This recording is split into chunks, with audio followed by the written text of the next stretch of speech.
아유, 예, 감사합니다. 예.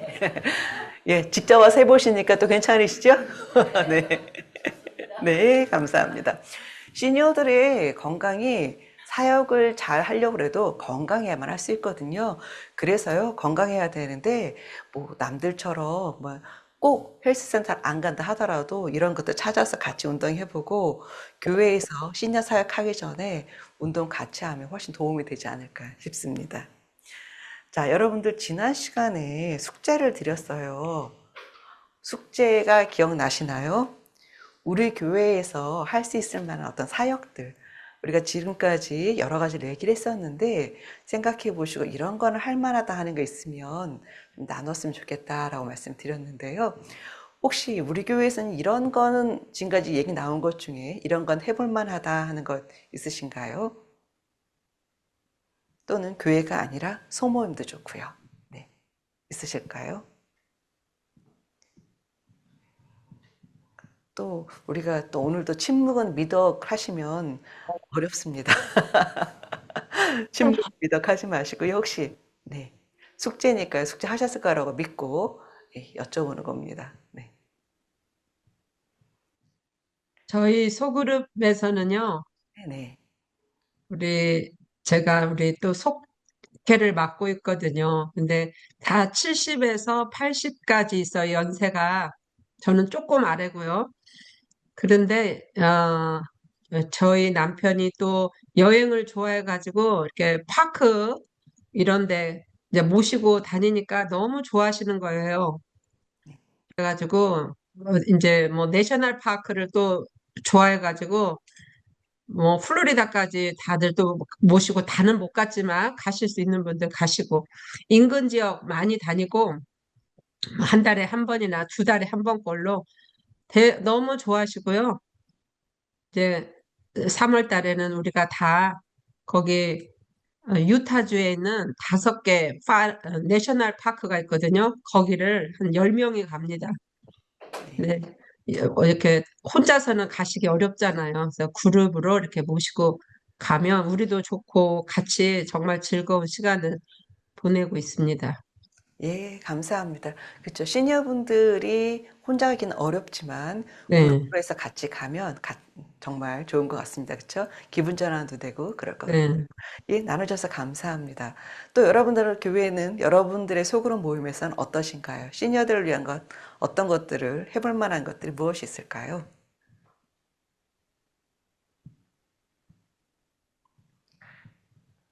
네.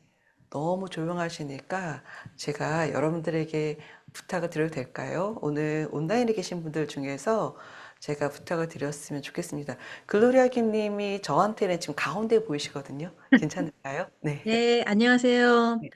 네, 제가 사역을 했었을 때는 양로병원에 한 달에 한 번씩 방문을 해서 거기서 예배를 같이 드렸습니다. 네. 그리고 시니어 분들 중에 뭐 찬양을 좋아하시는 분은 찬양을 특송을 하셨고 또 악기를 다룰 수 있는 분은 악기를 특별 연주를 하고 이렇게 한 달에 한 번씩 교제하는 시간을 가졌는데 서로에게 참 좋은 시간이 되었던 것 같습니다. 예, 감사합니다. 네.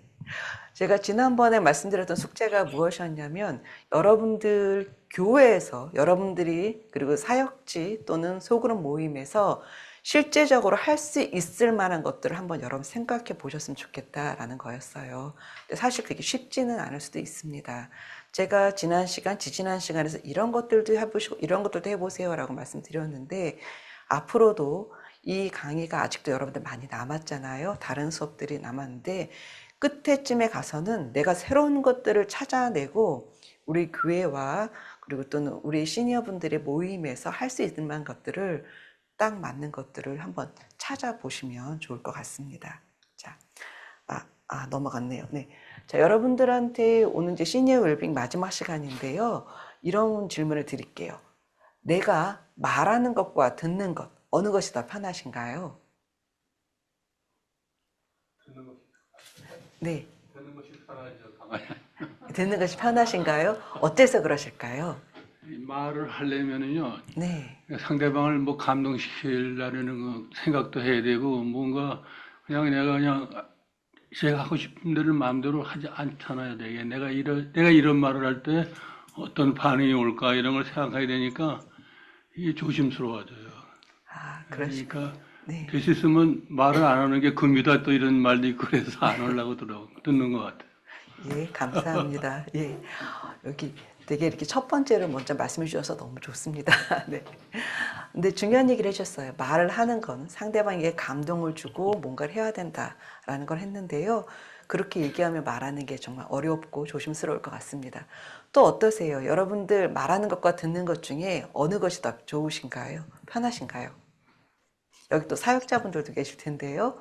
예, 사역자분들 계시고 그런데 어떠세요? 네.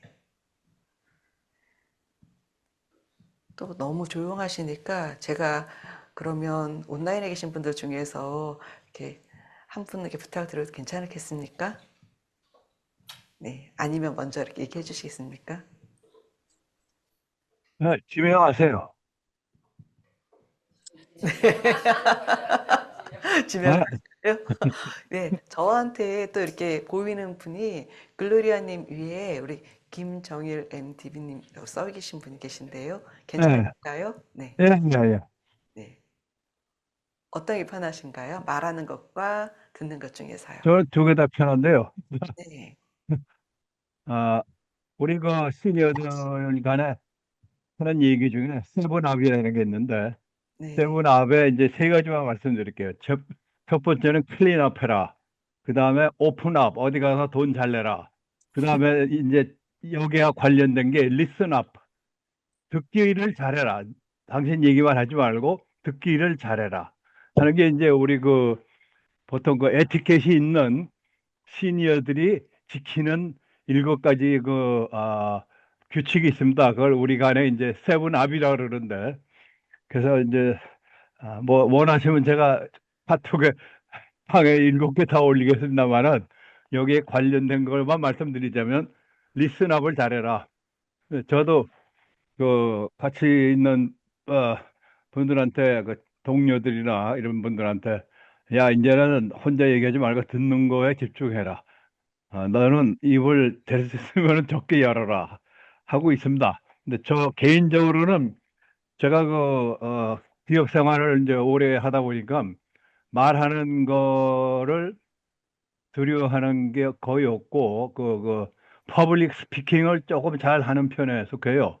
그래서 뭐 그게 뭐 강단이든 뭐 제가 시니어 그 센터 매주 다니면서 짧은 설교를 하고 다니는데요. 15분짜리 설교를 하고 다니는데, 그거 하는 거 뭐 전혀 문제가 없고, 아, 잘 하고 있습니다. 이제 듣는 거는 주로 자녀들한테는 듣는 식으로 하고, 제 직장에서도 듣는 거를 주로 하는 편입니다. 그래서, 어느 것 굳이 편하냐고 물어본다면, 아,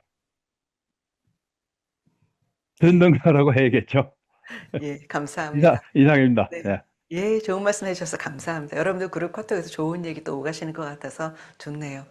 자, 여러분들 말하는 것과 듣는 것 중 어느 것이 편하다고 하는 것이 본인 스스로가 느끼는 것이 분명히 있을 거예요.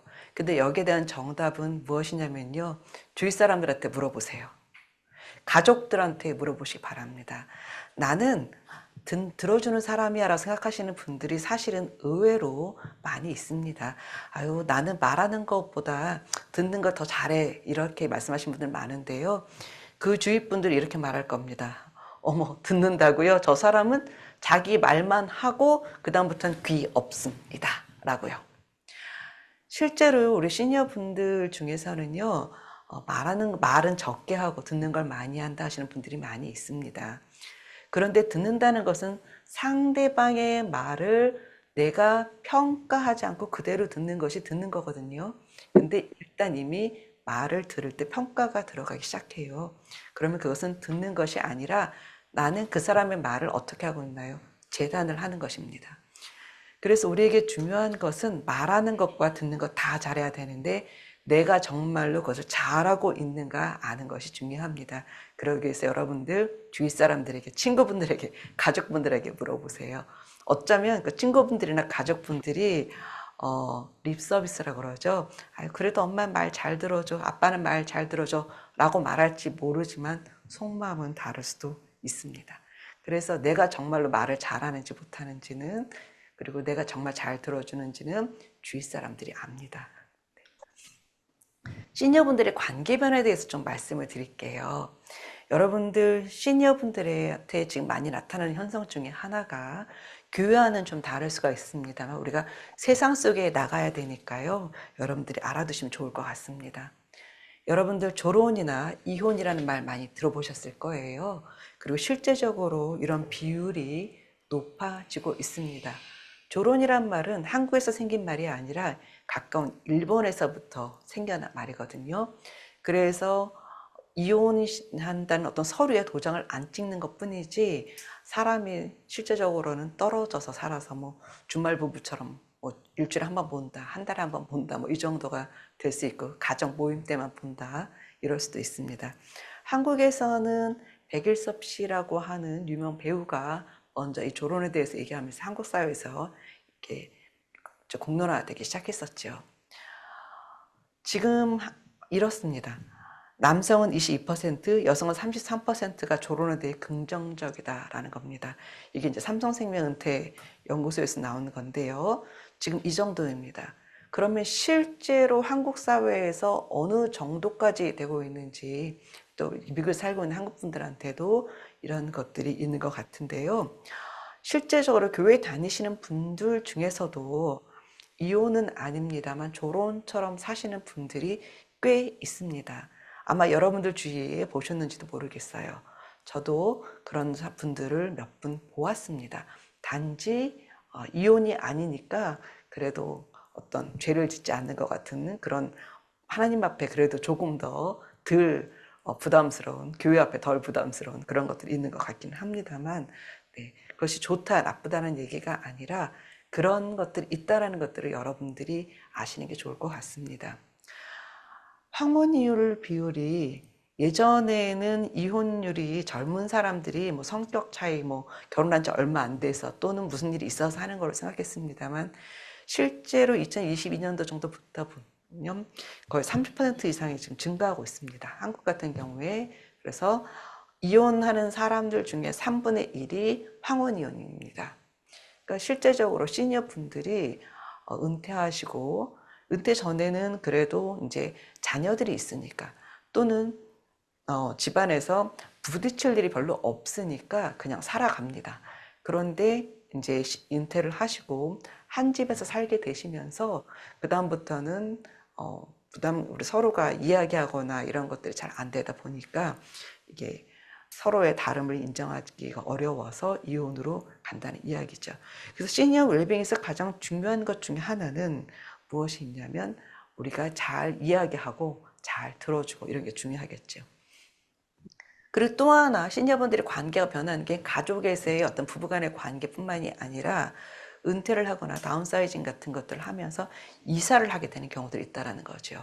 그러면서 만나게 되는 사람들이 달라지는 이런 것들도 있습니다. 그래서 전혀 몰랐던 사람을 만나게 되기도 하고요. 그렇게 되는 경우들이 있습니다. 자, 그리고 교회에서 그룹이 이제 변화가 되는데, 그전에는 교회 곳곳에서 일을 하셨던 분들이 이제 시니어가 되시면서 교회에서 사역에서 조금 더 손을 떼시게 되게 되죠. 그리고 시니어 모임에서 막 이렇게 하시게 되거나, 아니면 시니어 분들에게 소그룹 모임들이 있는데, 아유, 나 거기는 가기 싫다, 나이 드는 것 같아서 그런 데는 싫어라고 하시는 분들도 의외로 많습니다. 그래서 시니어들 분끼리의 모임 같은 경우에는 소그룹 모임을 안 하는 경우들이 있는데, 여러분들 한번 여기에 대해서, 교회에 대해서 각 교회마다 처한 상황이 다르겠지만 생각해 주시기 바랍니다. 연령대로만 모여 있는 그런 소그룹 모임이 좋을지, 아니면요 실제적으로 젊은 사람부터 시니어까지 해서 같이 모여 있는 그룹이 좋을지 말입니다. 이것은 각 교회 사정에 따라 다를 것 같은데요.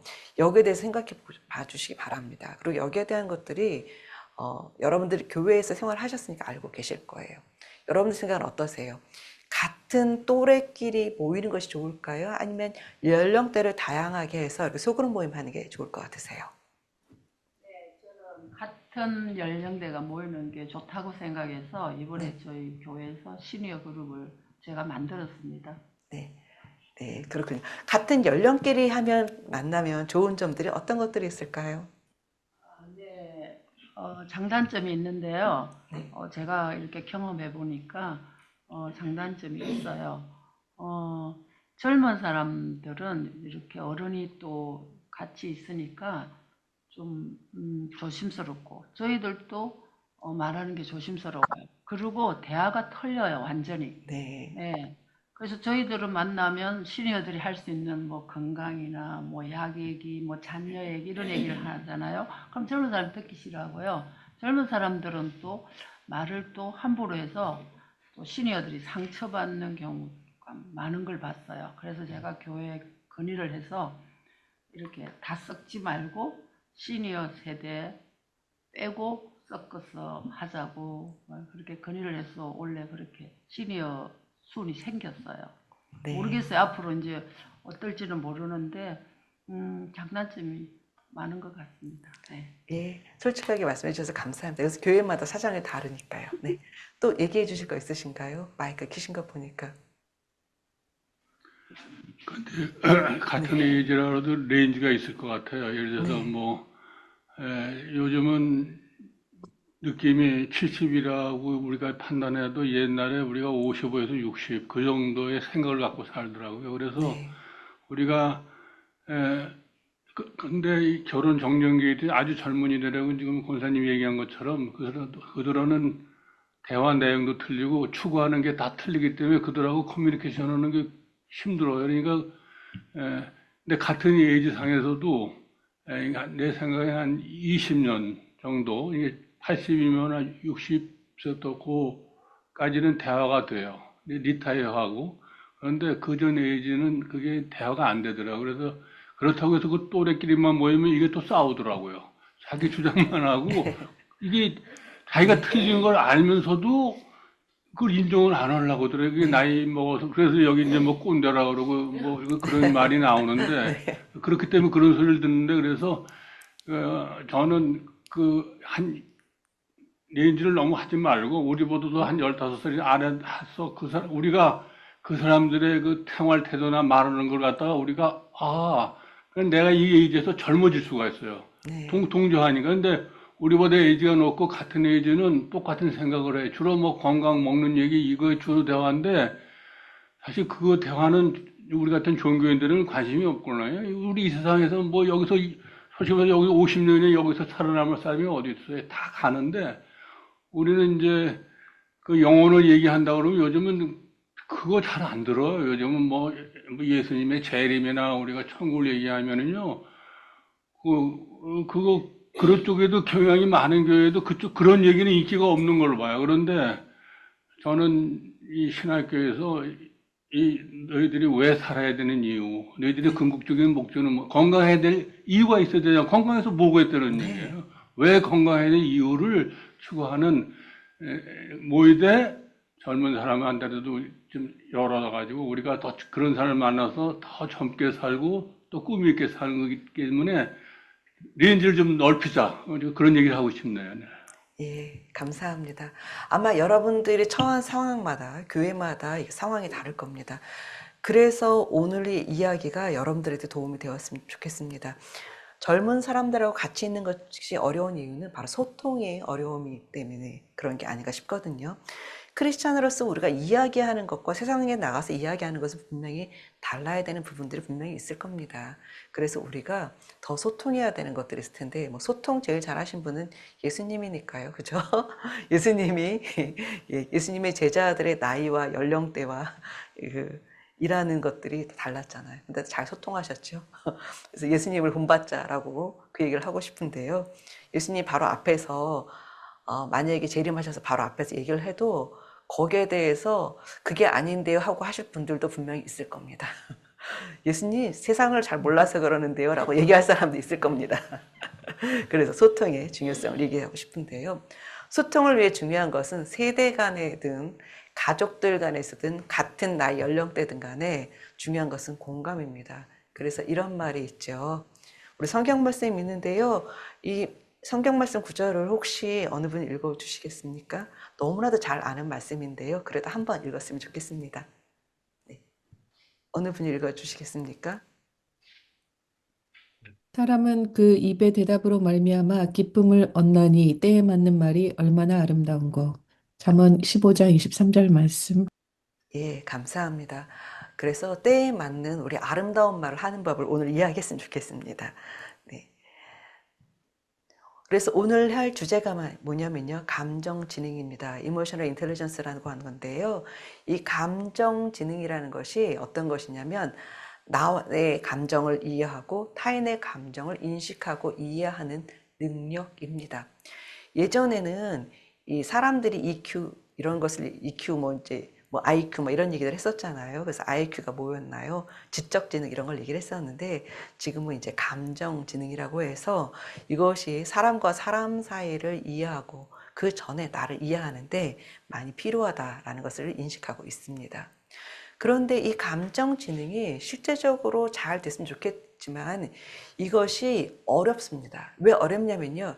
한국의 문화적인 특징이 있어요. 감정 표현의 문화적 특징이 우리 한국 사람들이 유교적인 어떤 그런 것들이 베이스에 깔려 있는 것이 많이 있다 보니까 감정 표현이 굉장히 어려운데요. 여러분 이런 얘기 들어보셨죠? 남자는 태어나서 3번만 울어야 한다. 여러분들 여기 남자분들 계시는데요. 태어나서 솔직히 말해서 3번 이상 우셔보셨죠? 어떠세요? 나는 3번도 안 울어봤다 하시는 분 계신가요? 네. 다 3번 이상 보셨겠죠? 예, 고개 끄덕끄덕 하시네요. 감사합니다. 아무도 고개를 끄덕끄덕 안 하시면 3번도 안 울어본 줄 알았나. 제가 그렇게 생각할 뻔했습니다. 남자는 태어나서 3번 울어야 한다는 것은 그만큼 감정 표현을 하지 말라는 거죠. 남자들한테만 있나요? 여자들한테는 더 가혹합니다. 여자는 시집 가면 뭐 기머거리 3년, 장님 3년, 벙어리 3년 이런 얘기도 있지요. 이건 뭔가요? 결혼을 해서 뭐 잘 살아라 하는 이런 의미도 있겠지만 여기에는 네가 어떤 감정이 있어라도 꾹 참고 아무 말도 하지 말라라는 것이 있죠. 제가 기본적으로 한 2가지 정도만 가져왔지만 실제적으로 한국 문화에서는 감정 표현을 하는 것을 좀 터부시하는 그런 문화가 있습니다. 그러다 보니까 우리 한국 분들이 특별히 남자분들이 감정 표현을 잘 못합니다. 그리고 감정 표현을 못한다는 것이 어떤 어려움이 있냐면 내가 내 자신을 이해하지 못하는 경우가 많이 있어요. 내가 내 자신의 감정이 어떤지도 모르고 나를 이해 못하는데 어떻게 다른 사람들의 감정을 이해하고 소통할 수 있겠습니까? 그래서 중요한 것은 내가 내 감정을 이해하는 것이 중요합니다. 그래서 감정 지능이 중요한데요. 감정의 지능이 중요한 이유는 이렇습니다. 감정은 우리의 행동에 영향을 주기 때문입니다. 내가 좋은 사람을 만나고 저 사람 만나면 기쁘면 나는 그 사람 보면 어떨까요? 표정이 막 밝을 거예요. 그런데 내가 저 사람만 보면 왠지 경직되고 불편하면 나도 모르게 행동이 어떻게 될까요? 얼굴이 경직될 거고요. 밝을 수가 없을 거예요. 그리고 뭔가 인사를 하더라도 이렇게 기분 좋게 못할 겁니다. 그래서 감정은 행동에 영향을 주기 때문에 감정지능이 중요합니다. 또 하나는요, 감정에 대한 지능은요, 우리가 감정에 대해서 지능 지수를 좀 높이면 우리의 감정을 관리할 수 있게 됩니다. 그리고 타인에 대해 어떻게 반응하게 되는지 그 방법을 알려주게 되죠. 그래서 감정지능이라는 것 자체는요, 우리가 연습하고 노력하면 올릴 수가 있습니다. 태어날 때부터 뭐 감정에 엄청 공감 잘하시는 분들도 있기는 합니다만 우리는 이 공감은요 기술이라고 이야기하거든요. 여러분 공감은 기술입니다. 그래서 우리가 열심히 연습하면 얼마든지 감정지능도 올릴 수가 있습니다. 그래서 감정지능은요 크게 5가지가 있는데요. 자인식, 셀프 어웨니스가 있고 자기 관리가 있고 동기화가 있고 공감, 사회기술이 있습니다. 그래서 오늘 이 감정지능에 대한 얘기는요. 여러분들 데니엘 골만 교수님께서 하셨던 이 이모셔널 인텔리전스라는 책이 있거든요. 이게 한국식으로도 책이 이제 번역되어서 나간 걸로 알아요. 그래서 여러분들 아마 교과서에 아마 실렸을 것 같은데요.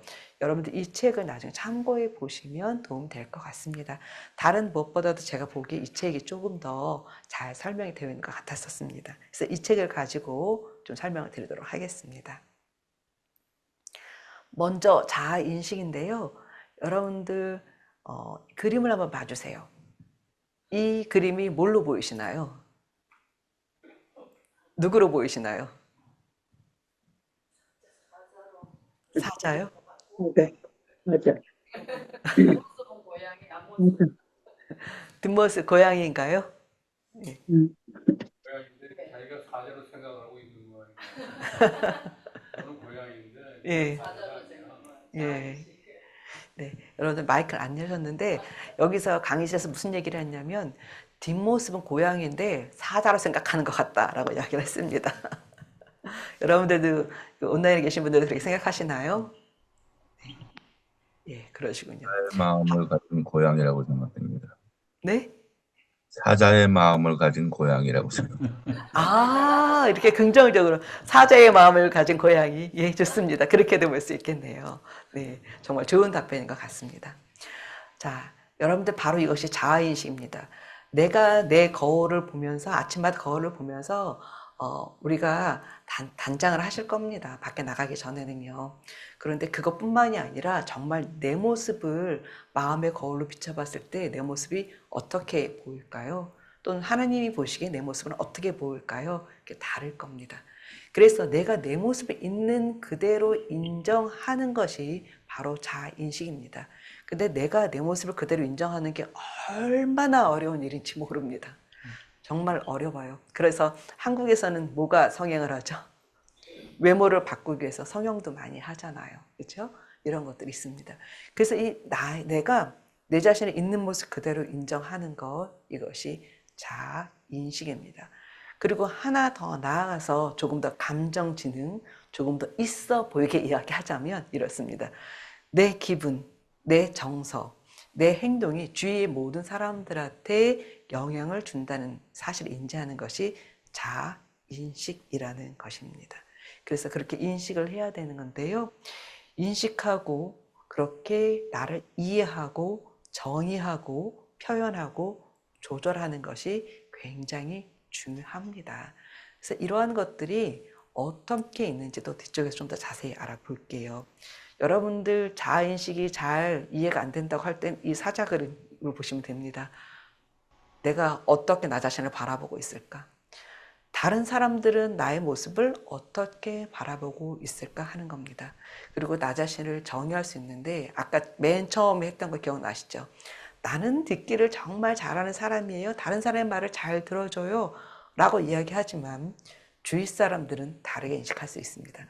저 사람은 자기 할 말만 하고 이 꼭 다물고 있어요. 이 꼭 다물고 있는 것은 들어주는 게 아닙니다. 그렇죠? 그래서 우리가 그것을 이해하는 것이 중요하다는 거죠. 그래서 자아 인식하는 것, 그리고 내 자신을 있는 모습 그대로 표현하는 것, 조절하는 것들, 이런 것들이 있는데요. 또 뒤에서 하나씩 연습을 통해서 알아보도록 하겠습니다. 자, 그 다음 두 번째가 셀프 매니지먼트, 자기 관리입니다. 이 자기 관리는요, 특별히 겉에 외모만 꾸미는 것이 아니죠. 이런 것도 있을 수 있습니다. 스트레스 상황이 있을 수 있어요. 우리 살다 보면 스트레스는 누구나 다 있을 수 있죠. 그런데 그럴 때도 상대방을 향한 내 반응을 컨트롤하는 것입니다. 왜냐하면 내가 속상하다고 해서 소리를 빽 질러서 화내는 건 1차적인 감정 표현이죠. 이건 주로 누가 하나요? 1차적인 감정 표현은. 그쵸, 아이들이 하죠. 아이들은 배고프면 울 수 있고요. 짜증나면 그냥 화를 낼 수도 있어요. 이거는 1차적인 감정 표현입니다. 그런데 이제는 시니어가 되었죠. 그리고 나이가 들어가면서 우리가 성숙해져야 가는 그런 단계에 있습니다. 그렇기 때문에 셀프 매니지먼트가 굉장히 중요한데요. 여러분들 다음 예를 통해서 한번 해봤으면 좋겠습니다. 자, 이럴 수가 있어요. 집안에서 우리 시니어분들, 이제 시니어들 단계별로 나눠져 있는데 아주 나이 드신 시니어분들 부부끼리 사는 경우 말고 자녀들이 성인 자녀와 산다고 생각해 봅시다. 저녁 식사를 준비했어요. 식구들을 기다렸어요. 근데 아무도 연락을 안 해요. 그래서 나는 배고픈데 끝까지 기다렸어요. 전화를 해도 전화를 안 받아요. 한 9시쯤 여신 돼서 하나 시간씩 들어와서 나 밥 먹고 들어왔어. 그래서 그렇게 얘기를 합니다. 그리고 그래요. 아유, 엄마는 너 기다렸는데 했더니 왜 기다렸어, 엄마? 엄마 밥 먹어. 휙 들어가 버립니다. 배우자 남편이 예를 들어 들어왔어요. 그래서 아유, 나 밥 안 먹고 기다렸는데 아유, 때되면 말아도 밥 먹지. 다 이렇게 얘기를 합니다. 자, 여러분들 이런 얘기들을 듣고 그랬을 때 어떻게 얘기하시겠습니까? 어떻게 얘기하면 우리가 감정 지능이 높게 얘기하는 게 될까요? 연락을 좀 주지 이렇게. 미리 연락을 좀 주지? 나이스하게? 네. 수준이 높으십니다. 미리 연락을 좀 주지. 나이스하게 얘기하신다고 합니다. 여러분들은 어떠세요? 또 다른 분들은요? 이런 경우에 그렇게 얘기를 하십니까? 다시는 내가 준비하나 봐. 그렇게. 다시는 내가 준비하나 봐라. 예, 속마음이 그럴 거예요. 그렇죠. 그래서 자기 관리 연습을 하는 겁니다. 감정지능에서요. 내가 이런 상황일 때 화가 나고 속상한데 그럼에도 불구하고 좀 더 나이스하게 이야기할 수 있는 것. 뭐라고 얘기하면 좋을까요? 아까 얘기했죠. 나를 이해하는 거. 내가 지금 어떤 상황이에요? 기다렸기 때문에 걱정하고 속상도 있어요. 속상했겠죠. 그리고 또 어때요? 나는 배도 고파요. 그렇게 얘기하는 겁니다. 우리 표현하게 했죠? 그러니까 이렇게 얘기하는 거죠. 난 기다리느라 걱정도 하고 배도 고팠는데 다음에 연락해주면 좋겠어. 라고. 그렇죠. 이것이 감정 지능이 높은 사람들이 하는 대화입니다. 자, 또 자기관리 연습 하나 더 해볼게요. 우리가 운전하다 보면 이런 일이 가끔 생기죠. 내가 잘 주행하고 있는데 위험하게 다른 차 앞에 확 끼었어요. 자, 그럴 때 여러분들 솔직히 어떻게 하십니까? 네. 갑자기 다 운전 안 하시는 분들처럼 조용하게 계신데요. 네. 미국에는 이러더라고요. 세 번째 손가락 들어 올리죠. 네네. 그런 경우들도 많이 있습니다. 자, 여러분들은 어떠신가요? 네. 거친 말을 할 수도 있다라고 얘기하셨습니다. 네. 네. 제가 아는 어느 교회 목사님이요. 어느 교회 목사님, 교회에 보면은 교회 이름이 올라가 다 붙여놓고 다니잖아요. 그 목사님 운전하실 때는 이제 그거 띄고 다니세요. 그 목사님 그러시더라고요. 그래서, 이건 좋다 나쁘다가 아니라 그런 목사님도 있다라는 이야기입니다. 왜 그럴까요? 답은 여러분들이 아실 겁니다. 그렇죠? 실제로 이런 일들이 있을 때, 내가 나 자신을 관리할 수 있는 방법은, 컴다운 하는 거죠. 그렇죠? 내가 이럴 때 화났다는 것을 스스로가 인정하는 겁니다. 근데 스스로가 화났다는 걸 인정을 하되 그것을 어떻게 표현하냐 하는 것은 여러분들의 각각의 사정에 따라 다르겠죠. 그래서 누군가를 이해해 주는 쪽으로 간다면 어떻게 할 수 있을까요? 저희 가정에서는 이렇게 얘기를 합니다. 저 사람 화장실이 정말 급했나 보다. 그렇지, 싸기 전에 가야지 라고 이렇게 저희는 웃으면서 얘기를 합니다. 이렇게 표현하는 방법은 사람마다 다를 수가 있고요. 그것이 내가 어떻게 표현하는가는 본인의 감정 지능을 높여가는 데 있어서 중요한 거라고 할 수 있겠습니다. 자, 여러분들 잘 하실 거라고 믿습니다. 교회에서 그것이 잘 안 된다고 그럴 때는 교회에서 마크를 떼는 것도 방법이지 않을까 하는 생각이 들기도 합니다. 동교화입니다. 이게 모티베이션이라는 게 뭐냐면요. 내가 말하는 것, 내가 들어주는 것, 그 안에 있는 동기가 무엇인가인 것을 이해하는 것이 동교화입니다. 내 기분을 그러려면 먼저 알아야 되고요. 타인의 반응을 이해해야 합니다. 스스로 동기로 부여하는 사람들은요, 그러니까 말 속에서 그냥 배고파라고 얘기하면 배고프다는 말 자체는 1차적인 말이기 때문에 그 안에 동기가 들어있죠. 뭔가요? 그냥 나 배고프니까 밥 달라라는 이야기죠. 그렇죠? 근데 말 속에 그렇게 1차적인 것이 아니라 조금 더 수준 있게 말해야 될 때가 분명히 있을 겁니다. 상대방이 말할 때도 그럴 때가 있을 거고요. 그럴 때 우리가 그 사람의 말을 찰떡같이 알아듣기 위해서 이 동기화를 이해하는 노력이 필요합니다.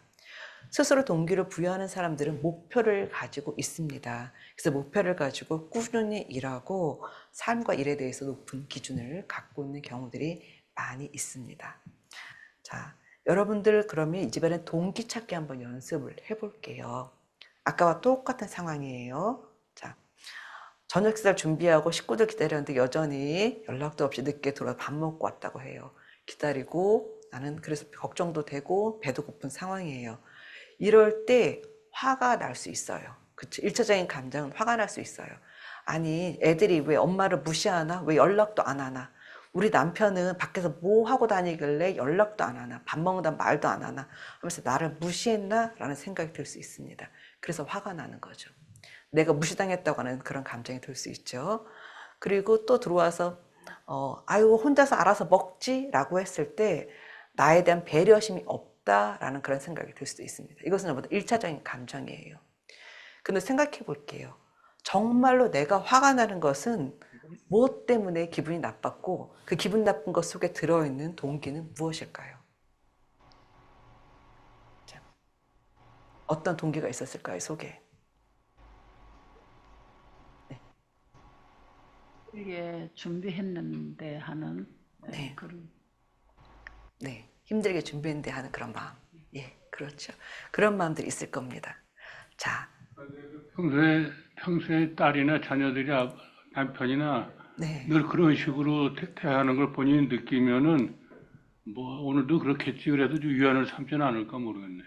그런 경우 네. 예, 그러면 그다음부터 밥 안 차리겠죠. 네. 글쎄요. 네, 고맙습니다. 여러분들, 자, 이것이 1차적인 감정들이에요. 그렇죠? 자, 그런데 여기에 중요한 것이 뭐 있냐면 여기에 대한 동기를 찾는 겁니다. 내가 저녁 식사를 왜 준비했을까요? 왜 준비를 했을까요? 그렇죠. 가족을 위하는 마음이 있을 거예요.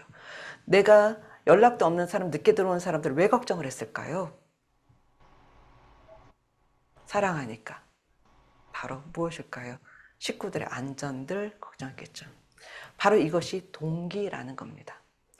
내가 1차적인 감정은 화가 나요. 나를 무시했나? 왜 연락도 안 하나 했지만 그보다 중요한 것은 나의 동기를 먼저 생각하라는 겁니다. 나의 동기가 뭐냐면 나는 식구들이 늦게까지 연락이 없으니까 혹시 무슨 일이 생겼나 하는 안전에 대한 것이 있었을 겁니다. 안전에 대한 걱정이 있었을 거고요.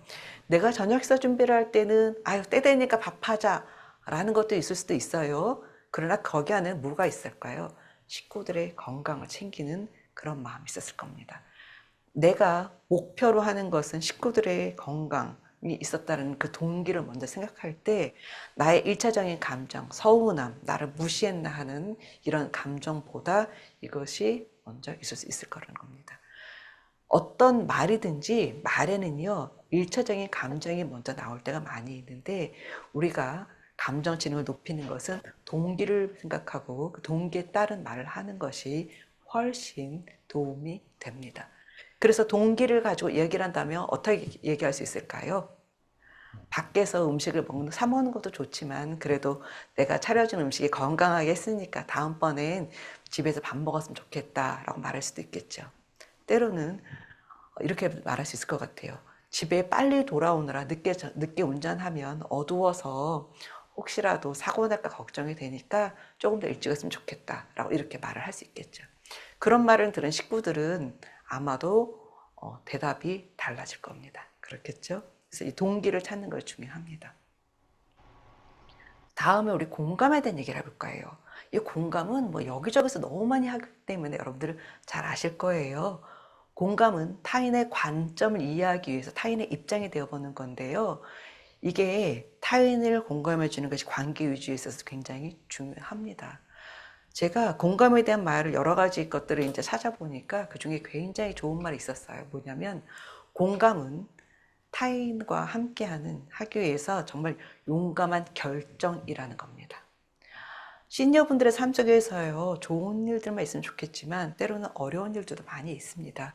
그 중에는 정말 사별을 하는 경우, 누군가를 먼저 떠내보내야 되는, 그 떠나보내는 것이 사별이 아니라 어쩔 수 없이 시니어 아파트를 들어간다거나 양로병원으로 들어간다거나 그런 식으로 해서 떨어지게 되는 경우들도 있지요. 그렇게 되는 경우들도 있는데 그런 분들에게 공감해 주면서 이야기한다는 것은 정말 그분들한테 마음이 정말 이입된다라는 거, 어려운 분들이 이입된다는 것은 용감한 선택이라고 말할 수 있을 것입니다. 그렇겠죠. 그래서 여러분들은 용감한 선택을 하실 수 있는 분들이라고 믿습니다. 자, 우리 공감 연습 한번 해볼게요. 자, 한국 사람들이 외모에 대한 얘기들 많이 하고요. 또 그렇습니다. 그래서 자, 우리 자녀들이 결혼한 자녀들이라고 또 있을 수 있고요. 또 아니면 손주, 손녀들이 또 있을 수도 있겠죠. 와서 이런 얘기 합니다. 아우, 할머니 나 살찐 것 같아. 또는 아우, 엄마 나 요즘 살찐 것 같아. 라고 얘기를 합니다. 자, 공감을 해주면서 대답할 때는 어떻게 해야 될까요?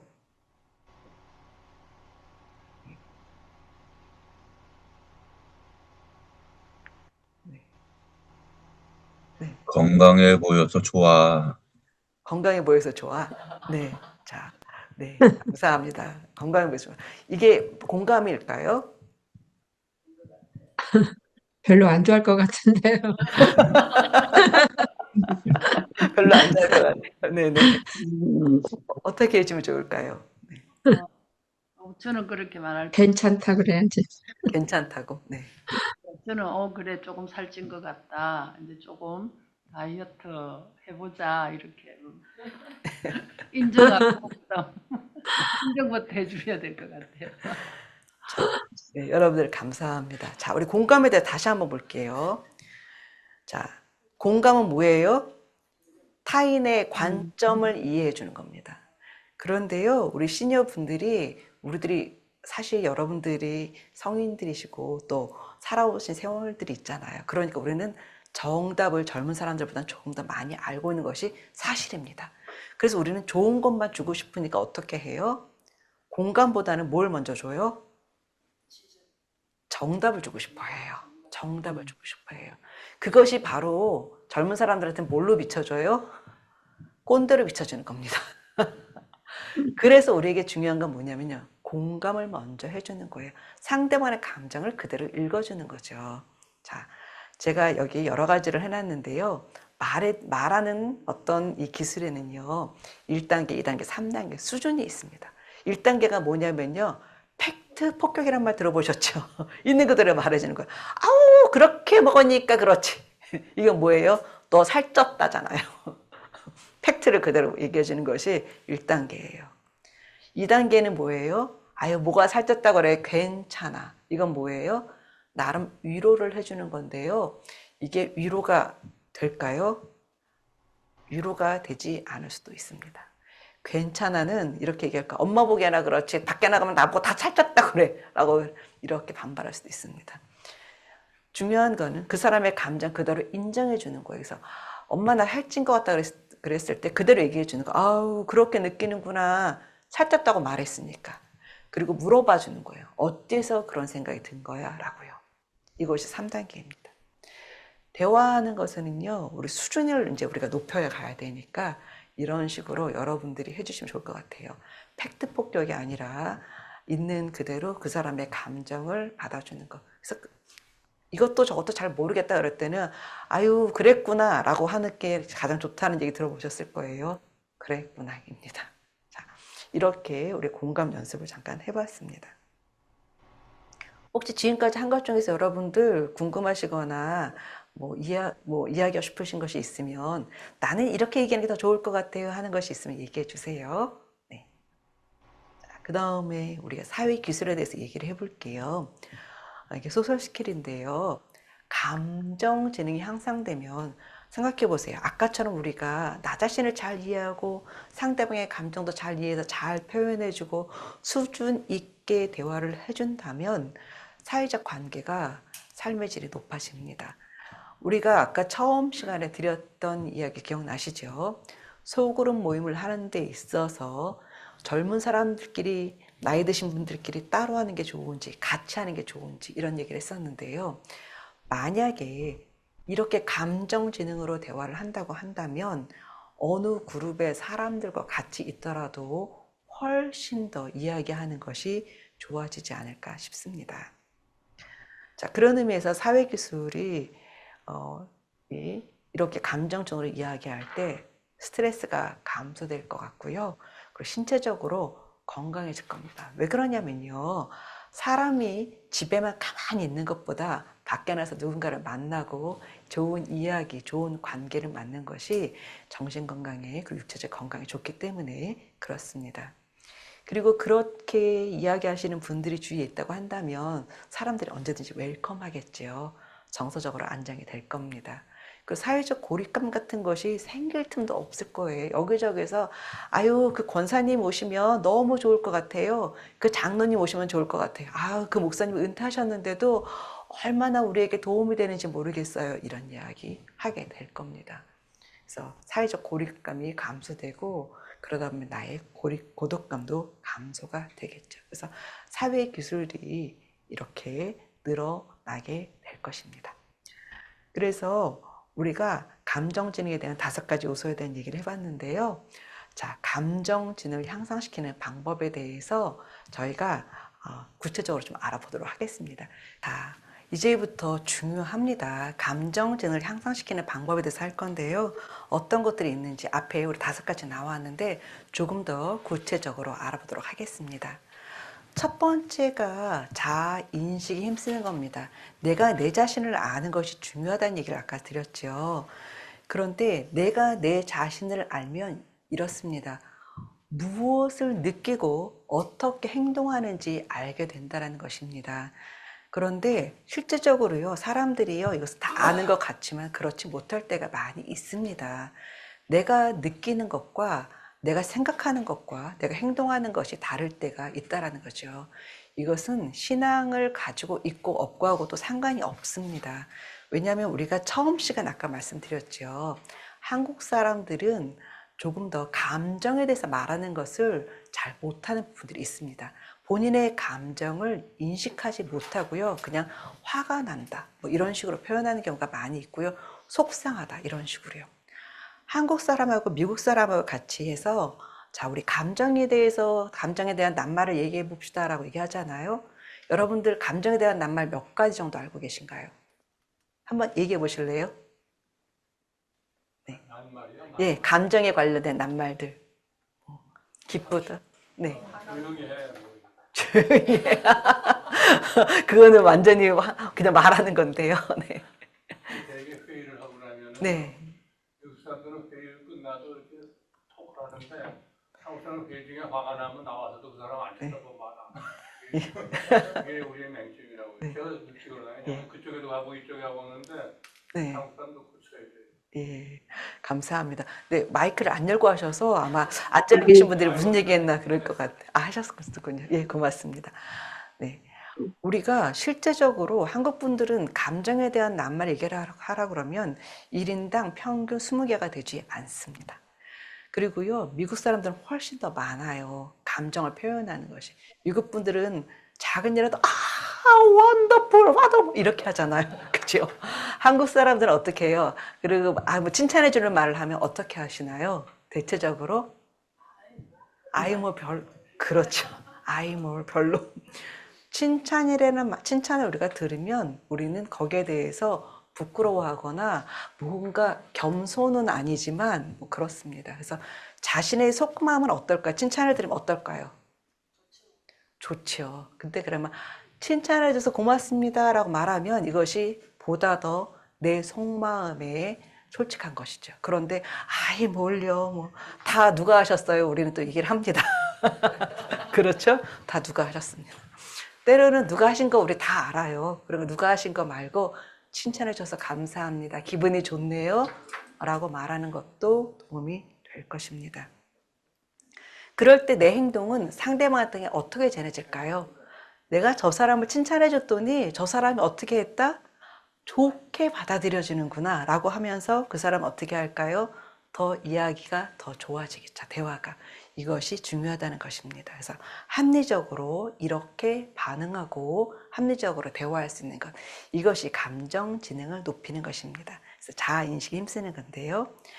내 모습을 알려면요. 중요한 것 중에 하나가 이것입니다. 다른 사람 피드백을 받아야 돼요.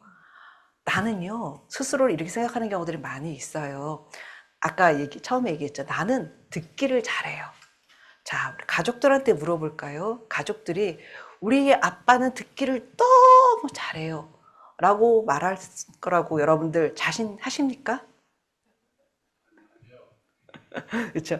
우리 엄마는 우리 얘기를 너무 잘 들어줘요. 자신할 수 있습니까? 그저 웃지요. 그렇죠. 이게 저희들이 실생활입니다. 내가 나 자신을 잘 모를 때가 많아요. 그래서 타인의 피드백을 받아보세요. 어떤 권사님들은요, 또 그렇습니다. 아우, 내가 무슨 말만 하면 사람들이 얼마나 잘 들어주는지 몰라요. 이런 얘기 하시는 권사님들 종종 봅니다. 왜 그럴까요? 그 권사님 말을 중간에 끊으면 몇 절까지 갈지 아무도 몰라요. 그래서 그냥 냅두는 것일 수도 있습니다. 근데 다른 사람들은 모르지만 나는 말을 잘한다 라고 스스로 생각할 수도 있습니다. 그래서 타인의 피드백을 살펴보시는 것이 중요하고요. 물어보세요. 그리고 나의 강점, 약점, 그리고 문제를 야기하는 원인을 찾는 것이 도움이 됩니다. 내 말투 중에 어떤 경우에는요, 상대방을 도와주려고 하는 거겠지만 그 말투가 상대방의 부족한 부분, 약한 부분을 콕콕 집어서 말하는 말을 할 수도 모릅니다. 그런 말을 들으면 상대방은 어떤 느낌이 들까요? 저 사람 말이 다 맞는 건 알아. 그러나 그 사람과 얘기하고 싶을까요? 그렇죠. 얘기하기 싫어요. 그런데 우리 교회에서 조금 시니어 분들 중에서는 내가 다 알기 때문에 알려주는 정보 전달 차원에서 얘기하는 걸 수도 있지만 누군가는 문제를 야기하는 원인이 될 수도 있다는 것을 한번 좀 생각해 보시면 도움 될 것 같습니다. 그리고 또 하나 중요한 게 내 기분을 살펴야 돼요. 내가 기분이 좋을 때 말하는 것과 기분이 나쁠 때 말하는 건 당연히 다르겠죠. 그래서 만약에 내가 기분이 좀 안 좋다 그럴 땐 어떻게 하면 좋을까요? 정답 다 아시죠? 기분이 안 좋을 땐 어떻게 해요? 그렇죠. 그렇죠. 그럴 땐 말을 줄이는 겁니다. 그리고 차라리 모임이 안 나는 것도 방법이 될 수도 있어요. 피하는 거죠. 그래서 내가 내 기분을 살펴보는 거 중요합니다. 그리고 내 자신을 관찰해 보세요. 내가 어떤 때는 이렇게 말하고 내가 어떤 때는 이렇게 말하고 하는 것들. 누군가하고 얘기할 땐 기분이 너무 좋게 말하고요. 누군가하고 이야기할 때는 너무 힘들게 그런 때도 있으니까요. 그런 거 살펴보시는 것도 도움이 됩니다. 그리고 내 반응과 생각을 글로 적어보세요. 예를 들어서 교회에서요. 어떤 권사님과 말만 하면 뭔가 내 기분이 나빠지면서 올 때가 있어요. 그걸 한번 써보세요. 내가 어느 권사님과 무슨 얘기할 때 기분이 나빴다. 자, 그런 다음에 무엇을 하면 될까요? 우리 아까 배운 것이 있었죠. 이때 무엇을 해요? 아, 그렇죠. 아까 얘기한 지 몇십 분 지났으니까 잊어버릴만 하죠. 잊어버릴 시간 됐어요. 대화 중에 무엇을 찾는다고요? 동기를 찾는 겁니다. 그렇죠. 그 사람과의 대화 중에서 뭔가 기분 나빠지는 게 있었을 때 그 사람, 내 감정과 그 사람의 감정을 이해를 하지만 그 말 속에 있는 동기가 무엇인지 찾으면 훨씬 더 이해하기 쉽습니다. 내가 누군가와 얘기하는데 그 사람과 얘기하면 늘 기분이 좋아요. 그럴 때도 왜 그런지 한번 써보세요. 그럼 보다 더 내가 객관화가 될 것입니다. 자, 그렇게 됐을 때 자기 관리 능력을 이제 향상하게 되겠죠. 이게 두 번째인데요. 감정을 인식을 했다면 내 행동을 바꿔야 됩니다. 내가 누구랑만 이야기하면 기분이 나빠진다라고 하면 거기에서 행동을 바꾸는 거죠. 어떻게 이야기하는 게 좋은지 바꾸는 것이 자기 관리 능력입니다. 그리고 차분함을 유지하는 것도 연습이에요. 그런데 아시겠지만 이렇게 말하는 거는 내 선택입니다. 내가 기분이 나쁠 때 확 하고 말을 할 것인지 아니면 내가 이 이야기 속의 동기는 무엇인가를 찾아서 컴다운해서 수준 높게 대화할지는 나의 선택이라는 거죠. 자, 여러분들한테 그래서 이 얘기를 해볼게요. 자, 특별한 날 꽃선물을 받고 싶었어요. 결혼 기념일쯤이라 생각해 봅시다. 아니면 생일이라 생각해 봅시다. 그래서 배우자가 아무것도 평소에 안 해주는 사람인데 특별히 얘기했어요. 아, 배우자한테 아, 나 그때 내 생일이니까 나 꽃선물 받고 싶어. 일주일 전부터 계속 얘기했어요. 드디어 내 생일이 됐어요. 배우자가 꽃 사왔어요. 하얀색 국화꽃 한 다발을 사왔어요. 자, 여러분들 이럴 때 반응이 어떻게 해야 될까요? 네? 내가 죽었냐고 맞아요. 예, 그럴 거예요. 그럴 수 있죠. 내가 죽었냐? 열받을 거예요. 자, 그럴 때 어떻게 될까요?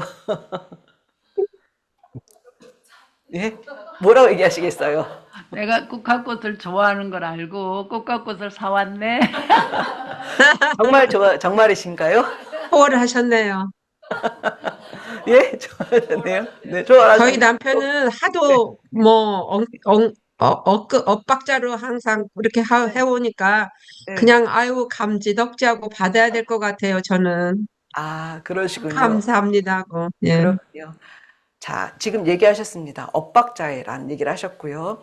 내 감정과 다른 말을 한다는 얘기를 했습니다.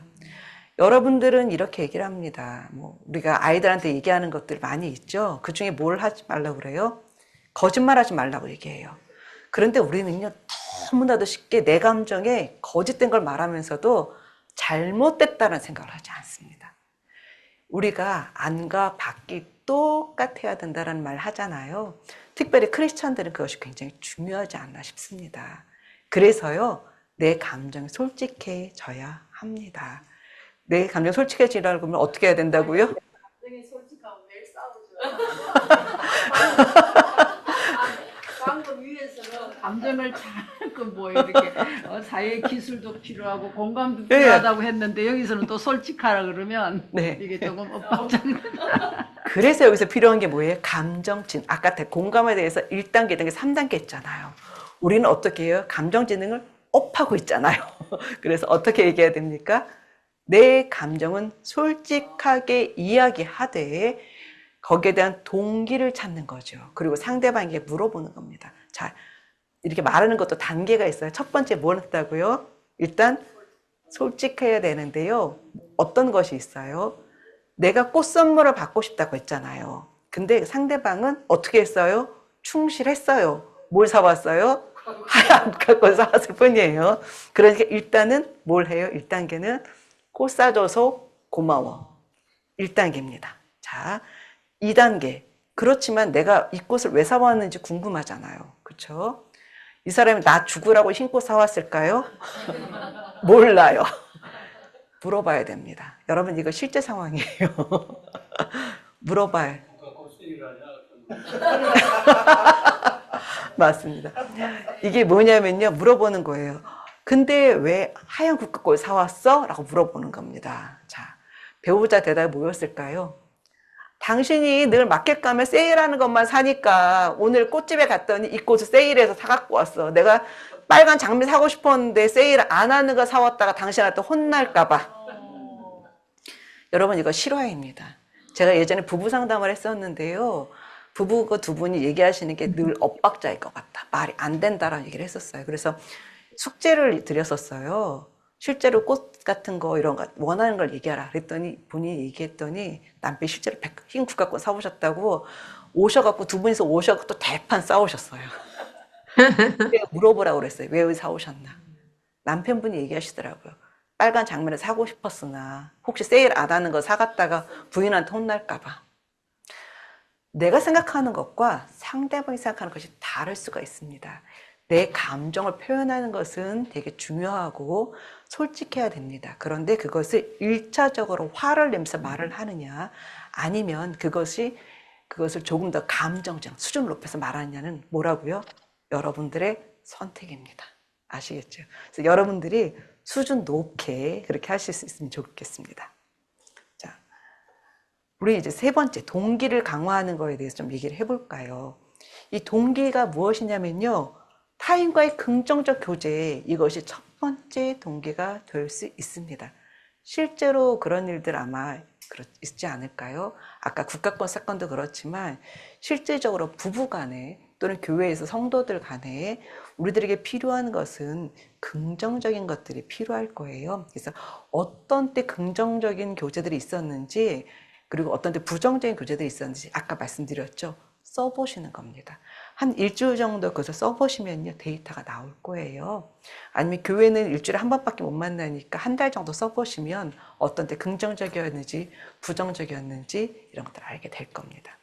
그리고 내가 중요시하는 가치들을 기억하는 겁니다. 내가 중요시하는 가치가 어떤 것인지, 이 그룹이 잘 굴러가게 하는 게 목표인지, 이 그룹을 깨트리고 싶으신 건지, 아마 이 그룹이 잘 굴러가게 하는 게 목표겠죠. 그렇다면 내가 일차적인 감정을 이야기하는 것이 아니라 실제로 동기에 충실한 말을 하는 것이 도움이 될 것입니다. 그리고 변화에 대한 결단을 하는 건데 계속 말씀드리죠. 이것은 뭐예요? 내가 선택하는 겁니다. 여러분들이 선택할 수 있으면 도움이 될 것 같습니다. 자, 공감하는 법인 기술이라고 말씀드렸습니다. 그래서 공감하는 법을 연습을 하면 좋을 텐데요. 첫 번째가 상대방의 입장을 바꾸어서 생각해 보는 것입니다. 그래서 아까도 얘기했었잖아요. 하얀 국화꽃을 받았었을 때 상대방의 입장은, 남편의 입장은 뭐였어요? 뭐 했어요? 남편은 꽃 사달라고 그랬으니까 꽃을 사왔어요. 그랬는데 사왔다가 욕만 뒤지게 먹었어요. 얼마나 기분 나쁘겠어요. 그렇기 때문에 입장을 바꾸어서 물어봐 주는 것. 내가 화가 나거나 속상하거나 그럴 때 그냥 내 감정에 충실해야 됩니다. 내가 화났다는 걸 인정을 해야 되지만 화났다는 것을 그래서 1차적으로 폭발하는 것이 아니라 상대방에게 한 번쯤 물어봐 주는 것이 도움이 됩니다. 그리고 경청을 하는 거예요. 물어봤으면 어떻게 해야 돼요? 그 답을 들어야 되는 거죠. 그런데 우리가 잘 못하는 것 중에 하나가 무엇이에요? 우리 시니어분들이 많이 하는 것이 답을 주려고 한다는 거죠. 그래서 우리가 답을 주지 않는 것이 좋습니다. 1 더하기 1은 2라는 거 여러분들 웬만하면 다 아시죠? 1 더하기 1은 2라는 거. 자, 그런데 어떤 사람 우길 수 있어요. 1 더하기 1이 왜 2야? 그거 1이지 라고 우길 수 있어요. 그럼 여러분들 어떻게 하시겠어요? 뭐라고 얘기하시겠어요? 자, 부부가 일심동체야. 자, 네. 자, 부부가 일심동체하다라고 얘기하시겠습니까? 네. 자, 여러분들의 생각 궁금해요. 1 더하기 1은 2인데 1 더하기 1은 1이라고 우기는 사람 있을 때 여러분들 어떻게 하시겠어요? 아, 그럴 수도 있겠구나. 있겠구나. 네. 물어보는 겁니다. 정답은. 네. 상대방의 말을 이해하지 못했는데 그럴 수도 있겠구나. 이거는 뭐예요? 이해하는 척일 수도 있어요. 내 감정이 솔직하지 않은 거죠. 나는 저 사람이 틀렸다고 생각을 해요. 그렇죠? 틀렸다고 생각할 수 있어요. 그러면 물어보는 겁니다. 그냥 어때서 그렇게 생각하는 거야? 라고요. 이게 공감입니다. 무조건 그랬구나가 아니라 잘 모를 때는 물어봐 주세요. 그것이 좋습니다. 그럼 그 사람 얘기할 수 있잖아요. 아이들 같은 게 이럴 수 있잖아요. 엄마 물 한 방울에 물 한 방울 넣었는데 여전히 물인데? 라고 말할 수도 있을 겁니다. 그렇죠? 거기에서 우리가 아이의 창의력도 키워줄 수 있겠죠. 그래서 모를 때는 물어봐 주시기 바랍니다. 모를 때 그냥 그럴 수도 있겠구나. 나 자신을 속이는 일을 하지 않으셨으면 도움이 될 것 같아요. 타인의 비언어적 메시지에도 주의를 기울여 주세요. 이게 뭐냐면요. 어떤 분들은 그런 경우가 있어요. 고마워, 고마워. 말은 고마운데 얼굴 표정, 고마워, 고마워. 고마운 걸까요? 아니죠. 그런데요, 이거 써 있어요. 그렇죠. 써 있어요. 예, 상대방이 모를까요? 나는 잘 얘기했다 생각하지만 상대방은 압니다. 그렇기 때문에요. 타인의 비언어적 메시지, 나의 비언어적 메시지에도 주의를 기울이시기 바랍니다. 얼굴하고요, 내 속마음이 같이 나가는 것이 가장 중요합니다. 이런 사람하고는 같이 하고 싶어요. 네, 그렇죠. 저는 얼굴하고 말하고 다르게 표현하려고 노력을 하거든요. 이거 나쁜 거네요. 나쁘다는 것은 아니고, 저는 기분 나쁜데 네. 이거 하면은 상대방이 열받을까봐 네. 웃으면서 얘기를 한다고. 난 여기서 열이 오르는데. 어떤 경우가 그런 경우가 있었나요? 이게 이제 네. 네. 성격적으로 말해요. 자기가 얘기한 거를 네. 그걸 갖다가 사과하려고 하지 않는 사람들이 있어요. 네네. 여기서 오르는데 네. 이제 웃으면서 그래, 네 말이 맞아. 그렇게 얘기를 했는데 사실 그렇지 않구나. 예, 그럼 그 사람은 가까이 지내시게 되나요? 그 사람. 그렇죠. 우리가 관계가 멀어지는 데는 여러 가지가 이유가 있는데요. 그 중에 한 가지는 바로 이런 경우들도 있을 수 있습니다. 나의 속마음과 내 입은 다르게 말을 해요. 근데 내 속마음과 입이 다르게 이야기를 하게 되잖아요. 그렇게 될수록 그 사람과 가까이 잘 안 하게 되죠. 그렇습니다. 사람들의 관계가 멀어지는 것 중에 하나가 내 속마음과 겉을 따로 이야기해야 될 때 내가 불편감을 느끼게 됩니다. 그럼 나는 그 사람과 멀어지게 됩니다. 상대방은 어떨까요?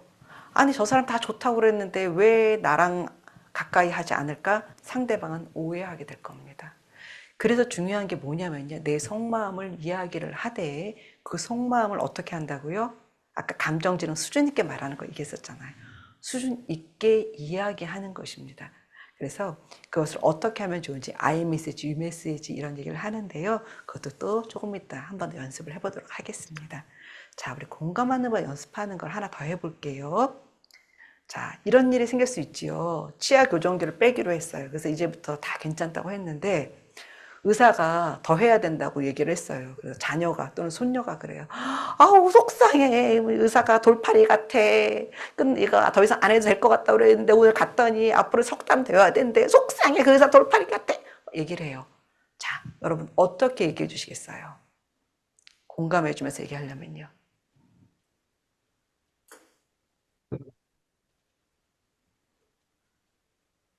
네. 공감은 잘 모를 땐 어떻게 한다? 예. 그렇겠구나. 예, 그랬구나. 속상하겠다. 속상하겠구나. 그렇죠. 네. 그런데 우리가 가끔씩은요, 공감보다는 어떻게 하냐면 해결을 해줄 때도 있고요. 상대방의 것을 더 공감해 주는 것처럼 말할 때가 있어요. 어떤 거냐면 이렇게 얘기하는 거예요. 그래, 너 속상하지? 라고 말해주면 그냥 되는 건데, 거기다 플러스를 뭘 하냐면요. 이렇게 얘기해요. 의사가 다 어려우니 알아서 할까? 의사가 전문가인데 네 이빨이 조금 안 되나 보지. 그래서 석 달 더 하라고 그랬는데 뭘 그거 갖고 속상해 해. 자, 이건 뭐예요? 예, 예, 지적질이 되죠. 지적질이 될 수도 있고 의사 편을 드는 것 같잖아요. 그러면 우리 자녀들이 더 속상할 겁니다. 그래서 공감은 있는 그대로 그 사람의 마음을 받아주고 들어주는 것입니다. 그래서 이렇게 하는 것들을 여러분들 연습해 보시면 도움이 될 것 같습니다. 자, 의사소통 기술을 이제 향상을 시켜야 되는데요. 어떤 것이 있냐면요. 경청하는 법을 연습하는 것입니다. 경청하는 것을 연습한다는 건 어떻게 할 수 있냐면요. 상대방의 이야기를 듣잖아요. 들으면 들은 그대로를 말할 수 있을 정도가 되어야 합니다. 그런데 우리는 이야기를 들으면서 동시에 머릿속에서 뇌에서 뭘 생각할까요? 대답을 생각해요. 맞아요. 그래서 대답을 생각하는 것이 아니라 그냥 들어만 준다. 들어만 주면 훨씬 도움이 될 것입니다. 그리고 또 중요한 게 뭐냐면요. 대화는요. 쌍방간에 이루어져야 돼요. 한 사람이 말하고 한 사람이 거기에 대한 의견을 얘기하고 또 이야기해서 왔다 갔다 해서 뭔가 합의를 찾는 건데 아까 우리 앞에 계신 장로님께서도 말씀하셨지만 내가 이야기를 했는데 상대방은 계속 자기 의견만 굽히지 않고 그럴 경우가 있습니다. 여러분들, 우리 시니어분들이 꼰대라는 이야기를 듣는 것 중에 하나가 자신의 의견을 굽히지 않는 경우들이 있어요.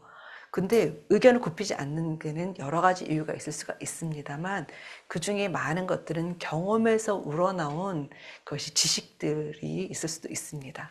그렇기 때문에 이쪽 길로 가면 분명히 안 좋은 걸 알아요. 그렇기 때문에 얘기하게 하는 겁니다. 그래서 우리는 거기에 대해서 같은 시니어들끼리 얘기할 때도 거기에 대해서 충분히 리스펙해주는 표현을 해주는 것도 도움이 됩니다. 그렇지만 이쪽으로 계속 가려고 하는 사람들이 있을 수 있어요. 그래서 이게 잘했다고 하면서 한 사람은 계속 이쪽 가고 싶어 하는데 그럴 수 있어요. 그럴 때는 이것이 결론을 내기가 어려워요. 그럴 땐 어떻게 하면 좋을까요? 결론을 내야 할까요? A로 가려는 사람, B로 가려는 사람 이렇게 있을 때 어떻게 하면 좋을까요? 정답이 있을까요? 기다려준다는 얘기를 하셨네요. 다른 분들 의견 어떠세요? 네. 한 명은 A로 가고 한 명은 B로만 가려고 할 때. 그때도 우리가 친절하고 정중하게 이야기를 하는 겁니다. 그런데 그럼에도 불구하고 예를 들어서 A 길이 맞고 B 길이 틀렸어요. 그런데도 B 길로 계속 가려고 할 때는요. 스탑을 하는 겁니다. 그리고 이때 쓸 수 있는 게 뭐냐면 결과 맛보기라는 것이 있어요. 뭐냐면 그러면 이렇게 얘기하는 겁니다. 그러면 B 길로 한번 가보세요 라고 얘기를 해주는 겁니다. 이것이 그 사람을 공감해 주는 것이고요. 그 사람을 존중해 주는 겁니다. 그래서 그 사람 B 길로 계속 가다가 틀리면 어떻게 할까요? 잘못되면 어떻게 할까요? 돌아오겠죠. 그래서 우리가 공감해주는 이야기를 할 때 그럼 B길로 가보시고요. 혹시 불편하시거나 어려운 것이 있으면 그때 다시 한번 알려주세요. 그때 다시 이야기합시다. 라고 이야기하는 것이 감정 지능이 높은 사람들이 이야기법입니다. 뭔가 안 맞는 것이 있을 때 꼭 A와 B로 어느 한쪽으로 꼭 해야 할 필요성은 없습니다. 그래서 우리가 뭔가 잘 안 맞는 사람들끼리 꼭 합의를 도출하려고 하지 않으시는 것도 때로는 도움이 될 수 있습니다. 그리고 타인의 말에 응대하는 것은 그렇게 상대방의 말을 끝까지 존중해 주는 것이고요. 물론 정말 말도 안 되는 것을 할 때도 있는데 그럴 때 머릿속으로 기억해 주세요. 결과 맛보기라는 말이요. 그래서 그 사람이 결과를 맛보면 다시 돌아올 수 있게 해주시는 것이 도움이 됩니다. 그리고 뭐 상대방이 말할 때 아시죠? 얼굴 표정을 하기도 하고 이렇게 손 모양을 하기도 하고 제스처를 사용하기도 하는데요.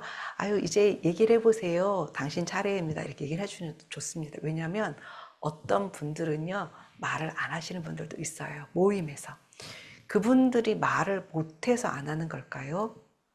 마음속에 부담감이 있을 수도 있어요. 어떤 부담감이냐면 바깥에서 내가 노인들이 자꾸 시니어가 말을 하면 그 어디 가서 말 많은 노인이란 소리 들을까봐 말 안 한다 하시는 분들도 있거든요. 그렇기 때문에 시니어분들이 모임 있을 때 물론 말을 너무 하시는 분이 있으면 그분들도 적절하게 해야 되지만 말을 안 하시는 분들이 있을 때 그분들이 말할 수 있도록 만들어 주시는 것도 또 우리가 리더분들이 여러분들이 다 리더이실 테니까요 역할이 아닌가 싶습니다. 말을 안 한다고 해서 그분이 듣는 것만 좋아하시는 것은 아닐 수 있습니다. 그래서 대화 기술이 이런 것이 있는데요. 여러분들 아이메시지라는 말 많이 들어보셨을 거예요. 이게 뭐냐면 나는 뭐뭐해서 기분이 뭐뭐해요예요. 그러니까 나의 기분을 이야기할 때 아우 나 기분이 좋아가 아니라 예를 들어서 아 내가 예쁜 꽃을 보고 있으니까 참 기분이 좋아. 이렇게 하면 상대방이 어떻게 될까요? 저 사람이 왜 기분 좋은지가 알 수 있겠죠. 그래서 이런 걸 한번 연습을 해봤으면 좋겠습니다. 그래서 유메시지라는 게 있는데 상대방의 이야기를 들어주고 상대방의 이야기가 맞는지를 내가 한번 확인해 보는 것입니다. 그래서 당신이 나에게 아유 반찬 맛있다라고 말해줄 때마다 내가 잘한 것 같아서 기분이 좋아요. 이렇게 얘기해 주는 겁니다. 그래서 그냥 당신 반찬 맛있어 그러면 아우 고마워 이렇게만 얘기해 주시는 것이 아니라 당신이 그런 말을 할 때라고 얘기를 하면 보다 더 클리어하게 되겠죠. 그것을 듣는 사람은 어떨까요? 나는 당신 반찬 맛있어 한마디만 했는데 이 사람은 나에게 다시 칭찬을 돌려준 것 같은 그런 기분이 들거든요. 그래서 이렇게 하는 것이 대화의 기술입니다. 자, 그런 의미에서 한번 여러분들 몇 분 정도 이렇게 연습을 해봤으면 좋겠습니다. 아이메시지. 여러분들 지금 기분이 어떠신지 나는 뭐뭐해서 기분이 어떻다라는 걸 한번 해봤으면 좋겠어요. 자, 어느 분이 먼저 해보시겠어요?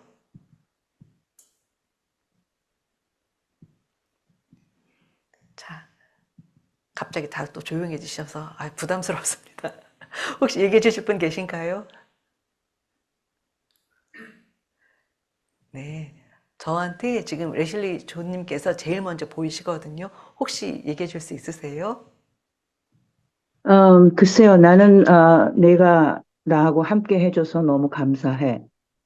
네, 감사합니다. 그렇죠. 함께해서 감사하다. 감사하다는 것도 감정이죠. 예, 감사합니다. 자, 레슬리님.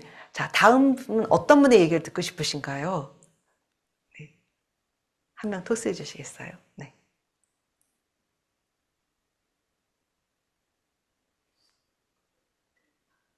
예, 다음 분 한 명 지적해 주시면 좋을 것 같아요. 지명해 주세요. 잘 안 들리시나 보네요. 네. 그러면요, 저한테 보이는 다른 분에게 좀 부탁을 드려도 괜찮을까요? 이번에 문찬성님, 네, 예, 목사님이시라 들은 것 같은데, 네, 부탁드려도 될까요? 네. 당신과 함께 할 때 내 기분은 항상 좋습니다. 행복합니다. 예, 감사합니다. 자, 우리 그거 조금만 더 구체적으로 볼까요? 함께 무엇을 해서요? 그럴까요? 찬양할 때. 예, 당신과 함께 찬양할 때 기분이 예, 좋습니다. 감사합니다. 다른 한 분 더 또 얘기를 들어볼까요? 위권님이신가요? 위노은이로신가요? 예, 제가 안경을 안 써서 네, 사실 네, 부탁드릴게요. 감사합니다. 네. 네, 함께, 좋은 강의를 듣게 되어서 기분이 참 좋습니다. 이 메시지는, 어, 승혜 오님 해주시면 감사하겠습니다. 예, 다른 분이 해달라고 또 말씀드렸셨네요. 네, 그럴까요? 이제 네, 우리 I 메시지 말고 이번부터 U 메시지 한번 연습을 해볼게요. 네, 다음 분 부탁드릴까요? U 메시지 네, 한번 해보시겠어요? 네, 집사님은 늘, 브라이트하고 긍정적인, 언어 생활을 하셔서 너무 기분이 좋아요. 네, 예, 뭔가가 약간 긴가민가 하는 듯한 느낌이 조금 있었습니다. 네, 그래요? 네네. 다시 한번 네, 얘기해 주시겠습니까? 네. 네, 집사님은 늘, 밝고 긍정적인, 사람이라 만나면 기분이 너무 좋아요. 예, 그렇죠. 네, 이렇게 구체적으로 하는 것입니다. 네. 그럴 때 그 말을 들으시면 어떤 느낌이 드시나요? 이렇게 얘기 들으셨는데. 제가요? 네네. 네, 기분이, 제 존재감이 있는 것 같아서 좋고요. 내가 또 이렇게 상대방이 좋아하는 부분을 내가 어떤 식으로 더 찾아야지? 이제 그런 생각이 좀 드네요. 네, 그러시군요. 예, 감사합니다. 그렇죠. 뉴메시지로 해서 내 감정을 얘기했을 뿐인데도 상대방이 기분이 좋아지게 할 수 있는 것이 바로 뉴메시지입니다. 자, 여러분들 뉴메시지 한 번 더 연습을 해볼게요.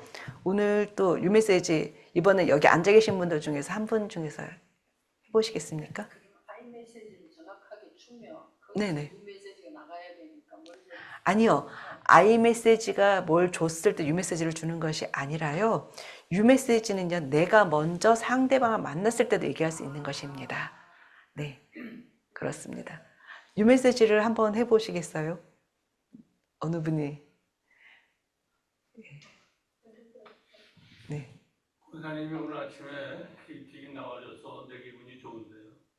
네, 그러시군요. 감사합니다. 네. 제가 아이메시지 해야 되나요? 네, 한번 해보세요. 장로님께서 그렇게 말씀해 주시니 저도 참 기분이 좋습니다. 갑자기 다 칭찬만 됐는데요. 우리가 다음번에 칭찬하는 법 연습을 할 건데요. 여러분들이 대화 기술이 아이메시지, 유메시지가 칭찬 일색입니다. 아무래도 여러분들이 좋은 성품들을 다 갖고 계시기 때문일 거라고 믿습니다. 그렇죠? 네, 주님 안에서 성화가 잘 되시기 때문에 그런 것 같습니다. 아이메시지나 유메시지를 적절하게 쓰는 걸 대화에서 쓰게 되잖아요. 그러면 대화가 훨씬 부드러워집니다. 그런데 이 아이메시지, 유메시지를 공식처럼 내가 알고는 이때 적절하게 쓰지 않고 아까도 얘기했었죠. 내 감정은 달라요. 내 입술에서는 I 메시지가 U 메시지 그냥 나가잖아요. 그러면 이것은 어떤 건가요? 거짓입니다. 그렇기 때문에 이것이 잘 안 될 때, 내가 힘들 때는 권사님께서 그런 식으로 말씀해 주시니까 제가 속이 좀 속마음이 아프네요 라고 말하는 수 있어야 합니다. 이것은 괜찮아요. 그렇게 하실 때 저는 속마음이 슬퍼요 라고 말하는 것도 이것이 정답입니다. 늘 좋은 말만 할 수는 없잖아요. 그래서 우리가 아이들한테 거짓말하지 말라는 것을 가르치는 것처럼 내 속마음과 내 입이 같이 나가야 됩니다. 그런데 그것을 보다 수준 있게 말하는 것, 이것이 우리가 배워야 되는 것이 우리가 해야 할 일이라고 여러분들 생각해 주시면 좋겠습니다. 그런 의미에서 우리가 이제 칭찬하는 법을 좀 연습해 보려고 해요. 칭찬하기 위해서는요, 다른 사람 칭찬이 아니라 나 자신에게 먼저 관대해야 돼요. 사람에 따라서는요, 이 수준이라고 하죠. 이 기준이라기 굉장히 높은 사람이 있을 수 있어요. 늘 100점만 맞아서 뭐 미국의 하버드대, 예일대 좋은 대학을 나왔던 아빠라면 자기 자녀가 100점 이하를 받으면 어떻게 될까요? 쟤가 왜 저럴까 그럴 거예요. 쟤는 나 안 닮았나 보다. 누구 닮았나? 이런 얘기 할 겁니다. 이게 왜 그래요? 내가 세운 기준은 늘 100점이니까요. 그런데 이것이 성적뿐만이 아니라 사람들과의 관계에서 나도 모르게 내가 가지고 있는 기준이 있을 수가 있습니다. 어떤 사람은 모임 시간에 늘 5분, 10분씩 지각하는 사람이 있을 수 있고요. 어떤 사람은 5분, 10분 먼저 가 있어야 마음이 편한 사람이 있습니다. 이때의 기준이 뭘까요? 시간입니다. 어떤 사람한테는 그 시간 5분, 10분이 내가 늦으면 안 될 것 같은 그런 시간에 대한 것이 있을 수 있고, 어떤 사람은 5분, 10분쯤 괜찮아 하는 기준이 있을 거예요. 근데 이것이 잘했다, 잘못했다라고 말할 수 있을까요? 어떤 사람은 일찍 오는 사람들은 그렇게 말할 거예요. 저 사람은 맨날 늦으니까 저 사람은 나쁜 사람, 나도 모르게 X하고 있을 거예요. 그리고 이 사람은 뭐라고 생각할까 하면 저 사람은 늘 일찍 와서 좋은 사람이 아니라 저 사람은 맨날 나한테 지적질하니까 나쁜 사람, 나도 모르게 그럴 수 있다는 거죠. 그래서 이 칭찬하는 법을 연습할 때 중요한 게 뭐냐면 내가 가진 기준점이 내가 무엇을 가지고 기준을 갖고 있는지를 알아야 하는 것입니다. 그러면서 나한테 때로는 관대해질 필요가 있을 수도 있어요. 어떤 분들은 이런 경우들도 있어요. 자, 세례를 받기로 한 날 뒤늦게 신앙생활을 했어요. 세례를 받기로 했어요. 그랬는데 세례 받기로 한 날 안 와요, 교회에. 또는 전화 걸어서 목사님 저는 못해요 하시는 그런 시니어분이 있을 수도 있습니다. 여러분들 주위에 혹시 그런 분들 계셨는지 모르겠어요. 왜 그럴까요? 그분이 예수님을 믿고 만나고 영접하고 이랬는데 배우다 보니까 뭔가 자기는 아직도 부족한 것 같아요. 그래서 이렇게 말할 수 있어요. 저는요 아직도요 세례를 받으려고 하니 내가 잘못 살아온 게 너무 많아서 도저히 안 되겠어요. 자, 여러분들 신앙생활 하실 때가 이런 시니어분들을 만날 수도 있는데 그때 여러분들 뭐라고 얘기하시겠어요? 신앙적으로 굉장히 성숙해져 가고 있는 분이라고 느껴지시나요? 여기 우리 목사님들도 계시니까, 네, 그것도 사역자분들 많이 계시니까 여러분들 생각은 어떠세요?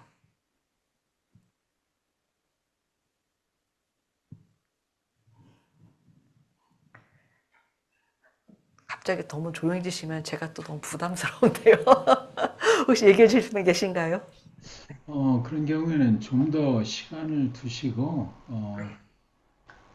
자기 자신하고 하나님 관계를 더 좀 관찰을 해보신 다음에 확신이 있을 때 그때 다시 하기로 하죠. 이렇게 해야 될 것 같아요. 네, 네, 감사합니다. 네, 그렇게 해주시는 것이 사실 정답일 겁니다. 자, 그 전에 우리는 무엇을 하면 좋을까요? 그 전에 저도 옛날에 속마음을 처음 믿을 때 말해줘서, 그럴 때가 있었습니다라고 할 수도 있겠죠. 네, 그렇죠. 그렇게도 할 수 있을 겁니다. 네. 속마음을 얘기해 준 거에 대해서 고맙다라고 얘기를 하고, 혹시 어떤 것 때문에 그렇습니까? 한 번 더 클리어하게 그 사람이 왜 그런지 한번 알아보고, 그리고 나서 지금 얘기하신 것처럼 그렇게 얘기해 주시면 도움이 될 것 같습니다. 시니어 분들이 교회에 나오신 분들이 교회에서 신앙생활 여러 번 오랫동안 해오신 권사님, 집사님들도 있겠지만 교회를 처음 오시는 분들이 있을 수도 있습니다. 그러니까 우리는 그분들하고 이야기할 때 그분들의 수준에 맞춰서 이야기하는 것을 우리가 또 생각해 볼 필요성도 있습니다. 그래서 우리가 거기에 대해서도 여러분들 생각해 보시면 도움이 될 것 같아요. 그래서 그분에 대해서 긍정적으로 생각하는 것입니다. 기준이 각각 다를 수 있다는 걸 우리가 인정을 하고 내가 나한테도 관대해지고 그럴 때 남한테 긍정적으로 관대해질 수가 있습니다. 그래서 그럴 때 타인을 칭찬할 수가 있는데요. 자, 여러분들 그런 의미에서도 타인을 한번 칭찬하는 거 연습 한번 해볼까요? 아까 뉴메시지에서 전부 다 칭찬하는 것들이 나왔는데 자, 여러분들 한번 칭찬하는 거 누구든지 뭐 자녀든 가족이든 여기 계시면 누구든 괜찮은데 한 분 정도 칭찬을 부탁드려도 좋을까요? 괜찮을까요?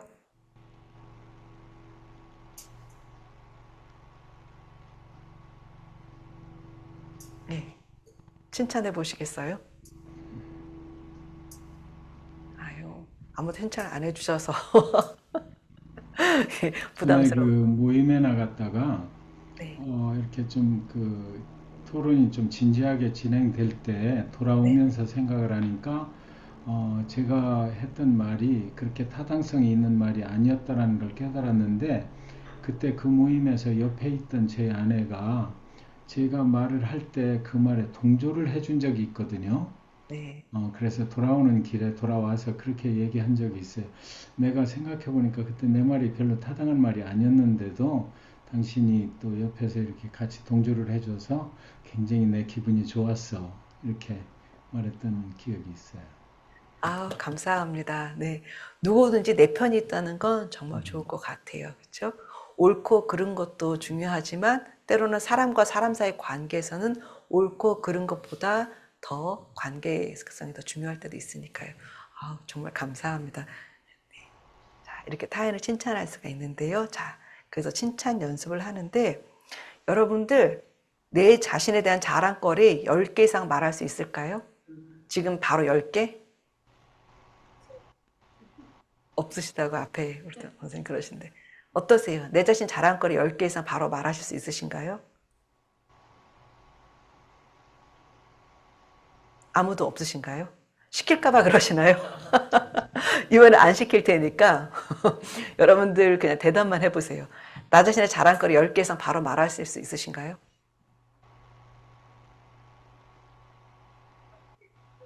전부 한 개. 네.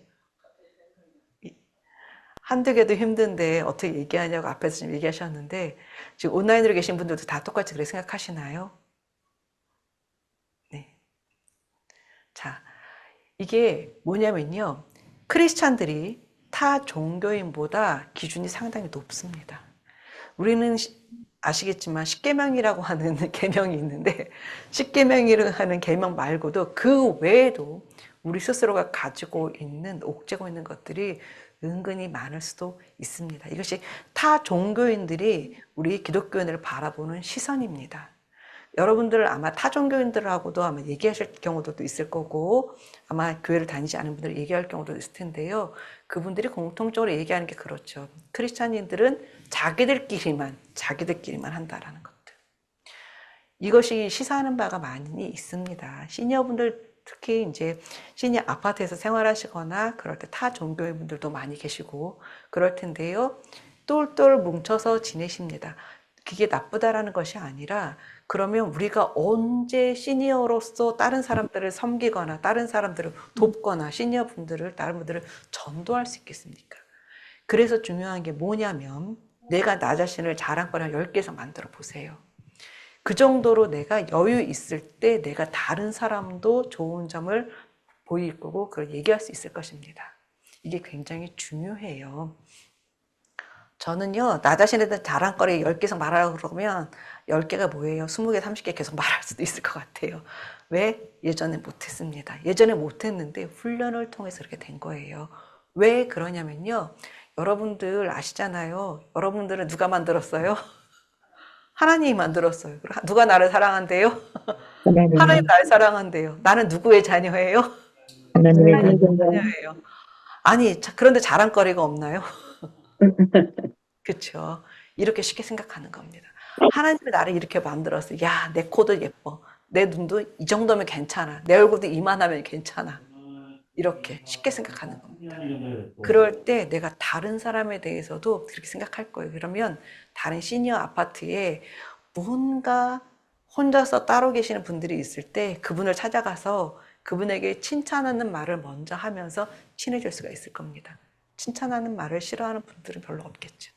그래서 여러분들 이것들 꼭 연습해 보세요. 외모나 잘 모르겠다라도 외모나 분위기나 느낌을 갖고 먼저 칭찬하는 겁니다. 예를 들어서 오늘 우리 황성만 목사님이 계셨었는데 제가 황 목사님이 밑에서 제가 들어올 때 문을 열어주시는데 계단 밑에서 기다려주시고 계셨어요. 그럴 때 제가 칭찬해 드릴 수 있겠죠. 어떻게 해요? 목사님, 제가 전화하기도 전에 먼저 계단 밑에 나와주셨으니까 우리 목사님 그 준비성 너무 감사해요. 그렇죠? 이렇게 이렇게 칭찬하는 거죠. 여러분들도 칭찬할 수 있을 겁니다. 자, 여기에 우리 또 어떤 분들은 배경이 너무 멋있어요. 그래서 와, 저는 보라색을 너무 좋아하는데 저기 보랏빛 배경을 해주신 어느 분이 계시네요. 제가 좋아하는 보라색으로 배경을 해주시니까 제 기분이 너무 좋아요. 이것은 뭐예요? 내 기분이 너무 좋다라고 얘기를 하지만 상대방은 그 말을 들으면 또 기분이 좋아질 수도 있을 겁니다. I 메시지, U 메시지 적절하게 쓸 때 그렇죠. 그래서 외모나 분위기, 느낌을 칭찬할 수 있을 거고요. 칭찬할 때 중요한 거는 구체적으로 하는 겁니다. 뭐뭐 있고 뭐뭐 있고 뭐뭐 해서라고 얘기하는 겁니다. 그리고 결과가 나쁠 수도 있어요. 그렇죠? 자, 우리가 아까 A와 B에 대한 얘기를 했었죠. B로 잘못된 과정으로 가신 분이 있었어요. 이분이 잘못돼서 아유 그거 아니었네. 그럼 다시 돌아왔어요. 그래서 그럼 다시 돌아왔어요. 그럴 때 이분을 칭찬해 줄 수 있을까요? 네, 이것이 우리가 칭찬해 줄 수 있는 것이 감정 지능이 높은 것입니다. 어떻게 할 수 있나요?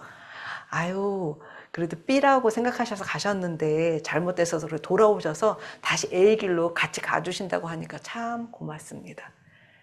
결과가 아니라 과정, 다시 돌아오신다고 했다는 것들, 그런 것들이 되게 중요합니다. 그리고 진실하고 상황에 맞춰야 되는데요. 속마음은 아닌데 겉으로 칭찬할 때 보입니다. 그렇죠? 여러분들 아마 많이 느끼셨을 거예요. 그러니까 진실하게 상황에 맞게 하는 것이 도움이 될 것입니다. 그랬을 때 아마 제 생각인데 참 잘했어요. 도장 받지 않을까요? 여러분 어렸을 때 이런 도장 받았던 거 기억나시죠? 예, 그러면 좋겠습니다. 또 하나가 이제 갈등을 해결하는 건데요. 이게 굉장히 어려운 게 시니어 분들 사이에서 또는 시니어 분들이 아니라 할지라도 교회에서 갈등을 생기는 것은 굉장히 작은 일에서 시작합니다. 큰 일에서 생기는 것이 아니라 작은 일이 쌓여서 그 다음에 폭발하는 경우들이 많이 있어요. 폭발하지 않게 하기 위해서 그때그때 자기 감정 프로세스하는 게 중요한데요. 그러기 위해서 내가 스트레스를 받는 것이 어떤 것인지를 알아야 합니다. 내 말을 안 들어줘서 속상한 것인지, 보통은 그래요. 저 사람이 내 의견을 묵살한다고 생각을 합니다. 내 의견을 안 들어주는 게 속상한데, 의견을 안 들어주는 게 속상한 게 아니라 그 속에 뭐를 갖다 넣냐면요, 동기를 자신을 가져와요. 그래서 뭐라고 생각하냐면 나를 무시한다라고 생각을 해요. 내 의견은 무시가 아니라 나를 가져와서 대입을 합니다. 여러분들 이렇게 되지 않도록 내 속마음이 무엇인지 들여다보는 것이 중요합니다. 그래서 내 감정과 행동을 제어하는 게 중요하겠죠. 타인의 감정 표현에 주의를 기울여야 되고요. 서로의 차이점 인식하고 집중하는 게 그래서 중요합니다. 근데 타인의 감정 표현을 알기 위해서는 내 감정 표현도 정확히 알아야 되는 거죠. 그리고 서로의 차이점. 우리는 서로 다르니까요. 그렇죠? 다릅니다. 그래서 우리가 다르다는 것을 인정하는 게 중요한데요. 자, 여러분 연습으로 이런 걸 가져와. 연습 문제입니다. 교회 간식으로 정석빵을 준비해 갔어요. 그랬더니 뭐뭐 집사가 이런 얘기를 해요. 아유 요즘 같은 시기에 누가 이런 걸 먹어요. 아유 탄수화물 몸에 안 좋다는데 소화도 안 되고 웰빙 음식 먹어야 되는데. 자, 여러분들 교회에서 이런 일이 있을까요? 없을까요? 있어요. 다 있다고 하시네요. 자, 이럴 때 여러분들 어떻게 얘기하십니까?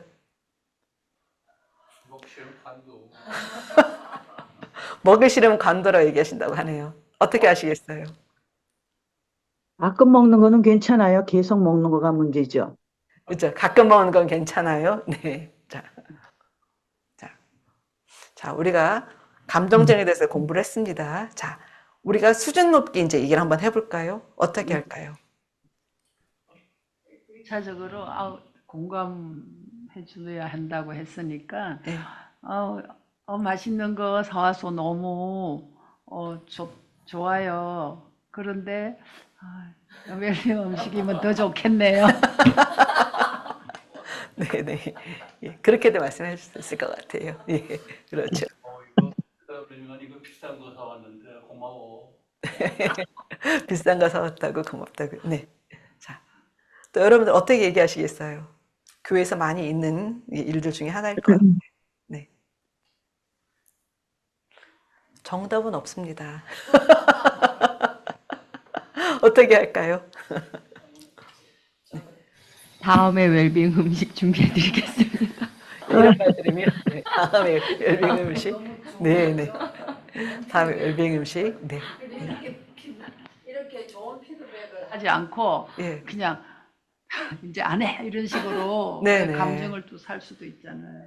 맞아요. 그래서 여기서 중요한 게 뭐냐면요. 자, 문제의 소지자를 찾는 겁니다. 자, 이거는요. 프로블럼이 될 수 있어요. 그죠? 교회에서 이게 점점 쌓이면 누군가는 교회 안 나옵니다. 자, 문제의 소지자가 누구일까요? 빵을 준비한 사람일까요? 말한 사람일까요? 그것을 들은 사람일까요? 말한 사람이? 그런 사람이. 예, 말한 사람이? 네, 그렇군요. 문제의 소지자는 말한 사람이라는 것이 1차적이라고 생각할 수 있습니다.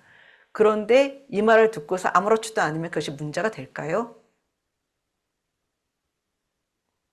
어떨까요? 이거는 좀 극단적인 거지만, 예. 어떨까요? 상대방 무반응은 반대한다는 얘기니까 안 좋은 거 아닐까요? 예, 무반응 반대. 네. 그럴 수도 있고요. 네. 그 말씀을 그렇게 하신 분이 네. 생각할 때는 이 빵을 준비해온 사람이 문제잖아요. 네네. 그래서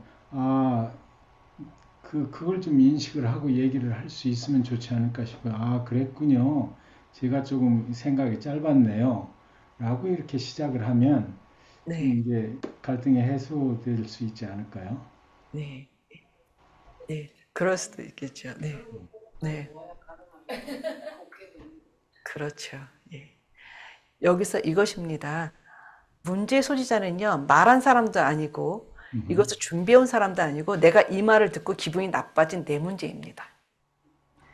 이 말을 듣고 기분이 나쁘다 그러면 이건 내 문제예요.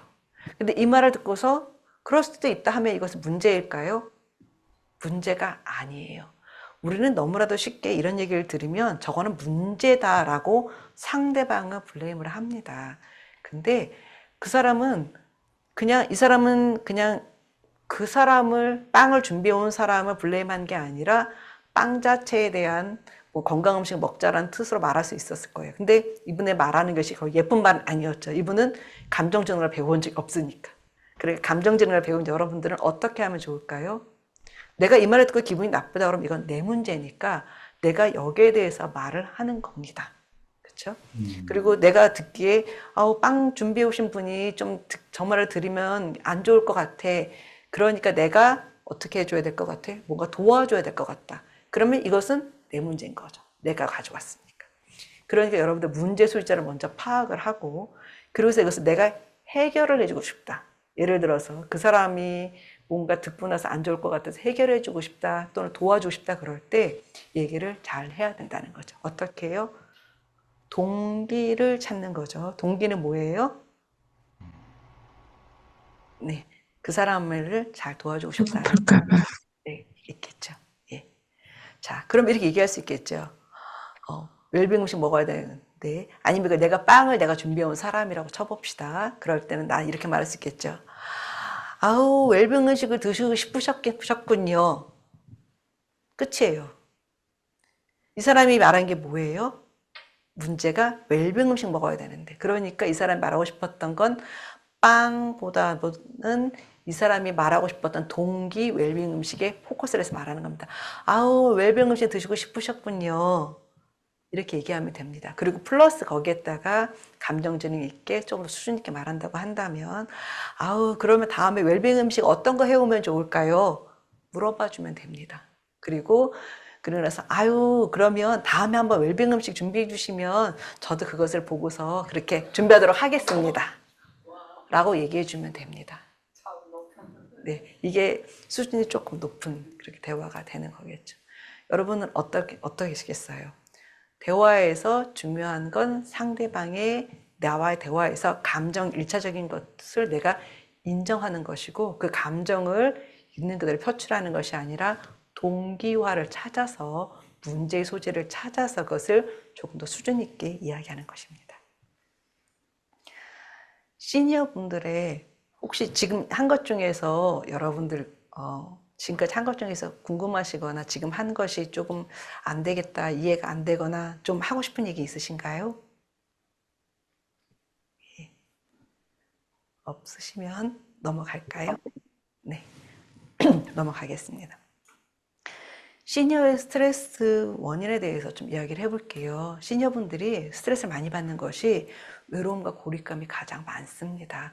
나는 그냥 지나가는 말로 이렇게 말할 수 있어. 아유, 빵 그것보다는 웰빙 음식 먹는 게 좋은데 라고 나는 그냥 얘기할 수 있어요. 이거는 그냥 내 말이니까, 생각이니까 1차적으로 말할 수 있어요. 그랬더니 주위 사람들이 아우, 음식 준비해온 사람들이 얼마나 수고했는데 라고 말하면 나는 어떻게 돼요? 갑자기 나는 정말 나쁜 사람이 돼버리는 거죠.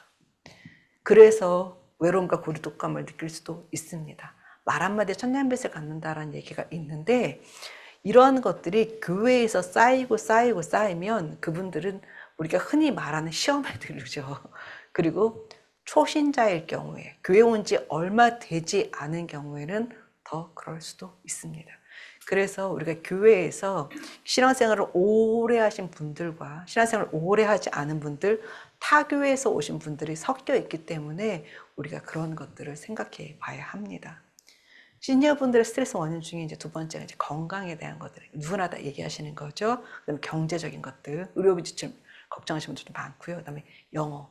이것이 시니어분들이 이 미국 사회에서 살고 있는 시니어분들이 가지고 있는 스트레스 원인들입니다.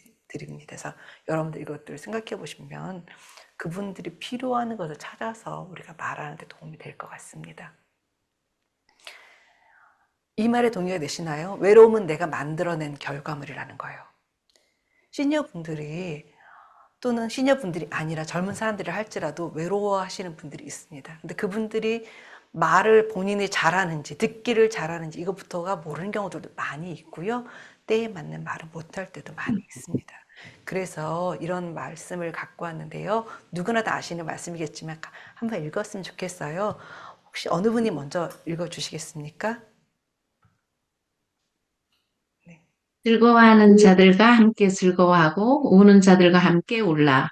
서로 마음을 같이하며 높은 데 마음을 두지 말고 도리어 낮은 데 처하며 스스로 지혜 있는 채 하지 말라. 로마서 12장 15절에서 16절 말씀입니다. 감사합니다. 자, 그 다음 구절 누가 읽어주시겠습니까? 늙은 자에게는 지혜가 있고 장수하는 자에게는 명철이 있느니라. 욥기 12장 12절 말씀. 예, 감사합니다. 여러분들 이 말씀에 동의가 되시나요? 나이 드신 분에게 네. 지혜 있고 장수하는 자에게 명철이 있다는 말 동의가 되시나요? 아멘. 아멘. 예, 아멘이라고 하시는데 이건 성경 말씀이니까 그냥 아멘 하시는 거죠? 네. 네, 실제로 그렇습니다. 시니어 뇌의 특징을 보여드릴게요. 이게 40세 정도까지는요, 뭐 사람에 따라서 뇌가 좌뇌, 우뇌 얘기하잖아. 이성적인 게 발달하는 사람이 있고 감정적인 발달을 더 하는 사람이 있어요. 각각 달라요. 그런데 시니어 나이 때쯤 되잖아요. 60세쯤 되면요, 좌뇌와 우뇌가 거의 비슷하게 발달이 됩니다. 뇌가. 이건 과학자들이 말하는 것이에요. 시니어들의 약간 성경 말씀이대로 실제로 그렇다라는 거죠. 두뇌의 그러니까 이성적인 것과 감정적인 것을 동시에 발달이 잘 균형을 맞는 것이 시니어 뇌의 특징입니다. 그러니까 시니어들은 훨씬 더 지금까지 있었던 경험들이라든가 여러 가지 것들을 통해서 훨씬 더 풍부한 삶의 경험을 가지고 잘 살아갈 수 있는 게 시니어라 생각하시면 좋겠습니다. 자, 우리가 지금까지 3번에 걸쳐서 시니어에 대한 정서적 웰빙에 대한 얘기를 했습니다. 결론적으로 말씀드리자면 이거죠. 내가 생애 어느 시점에 와 있나 하는 것입니다. 그래서 우리가 생애 전환기에 대한 얘기를 했었죠. 내가 생애 전환기에 어느 시점에 와 있는지, 그렇다면 내가 이러한 시점에 있고, 그렇다면 내가 할 수 있는 일이 무엇인가를 찾는 거죠. 그리고 내가 좋아하는 일을 찾을 수 있으면 좋겠습니다. 그것이 제가 여러분들한테 여러 가지를 드렸었잖아요. 뭐 누군가에게 영어를 가르쳐 보는 거를 한국어를 가르치는 걸 해본다든가, 또는 한국 요리를 가르쳐 본다든가, 아니면 누군가 이야기를 들어주는 것인가, 다 있을 수 있을 겁니다. 그런 거를 찾아서 열정을 가지고 할 수 있으면 좋을 것 같고요. 나를 알고 관계를 잘 맺을 때 웰빙의 삶을 살 수 있을 거라고 생각이 듭니다. 자, 제가 생각하는 시니어 정서적 웰빙 이렇다 생각을 하고요. 여러분들하고 지금까지 함께하는 시간 동안 너무 감사했습니다. 그래서 정말 감사합니다. 마지막으로 오늘은 2분 정도 시간이 남았는데요. 저 시계로, 그렇습니다. 앞에 보이는 시계로 그런데 잠깐 동안에 질문이라든가 혹시 여러분들 하고 싶은 말 있으면 잠깐 듣는 시간을 가졌으면 좋겠습니다. 혹시 여러분들 하고 싶은 얘기 있거나 질문이 있거나 그런 거 있으실까요?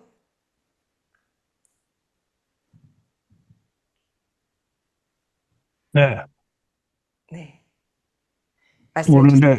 오늘의 원포인트 레슨은 제가 생각에는 지금 2시간 열심히 듣고 배웠는데요. 감정지능은 자기 개발, 자기 관리와 똑같은 말이다라고 저는 좀 결론을 내리고 싶습니다. 자기 관리는 결국은 자기 훈육, 셀프 디스플린, 절제할 수 있는, 또 뭘 먼저 해야 되는 이런 프라이어리티를 알 수 있는 거.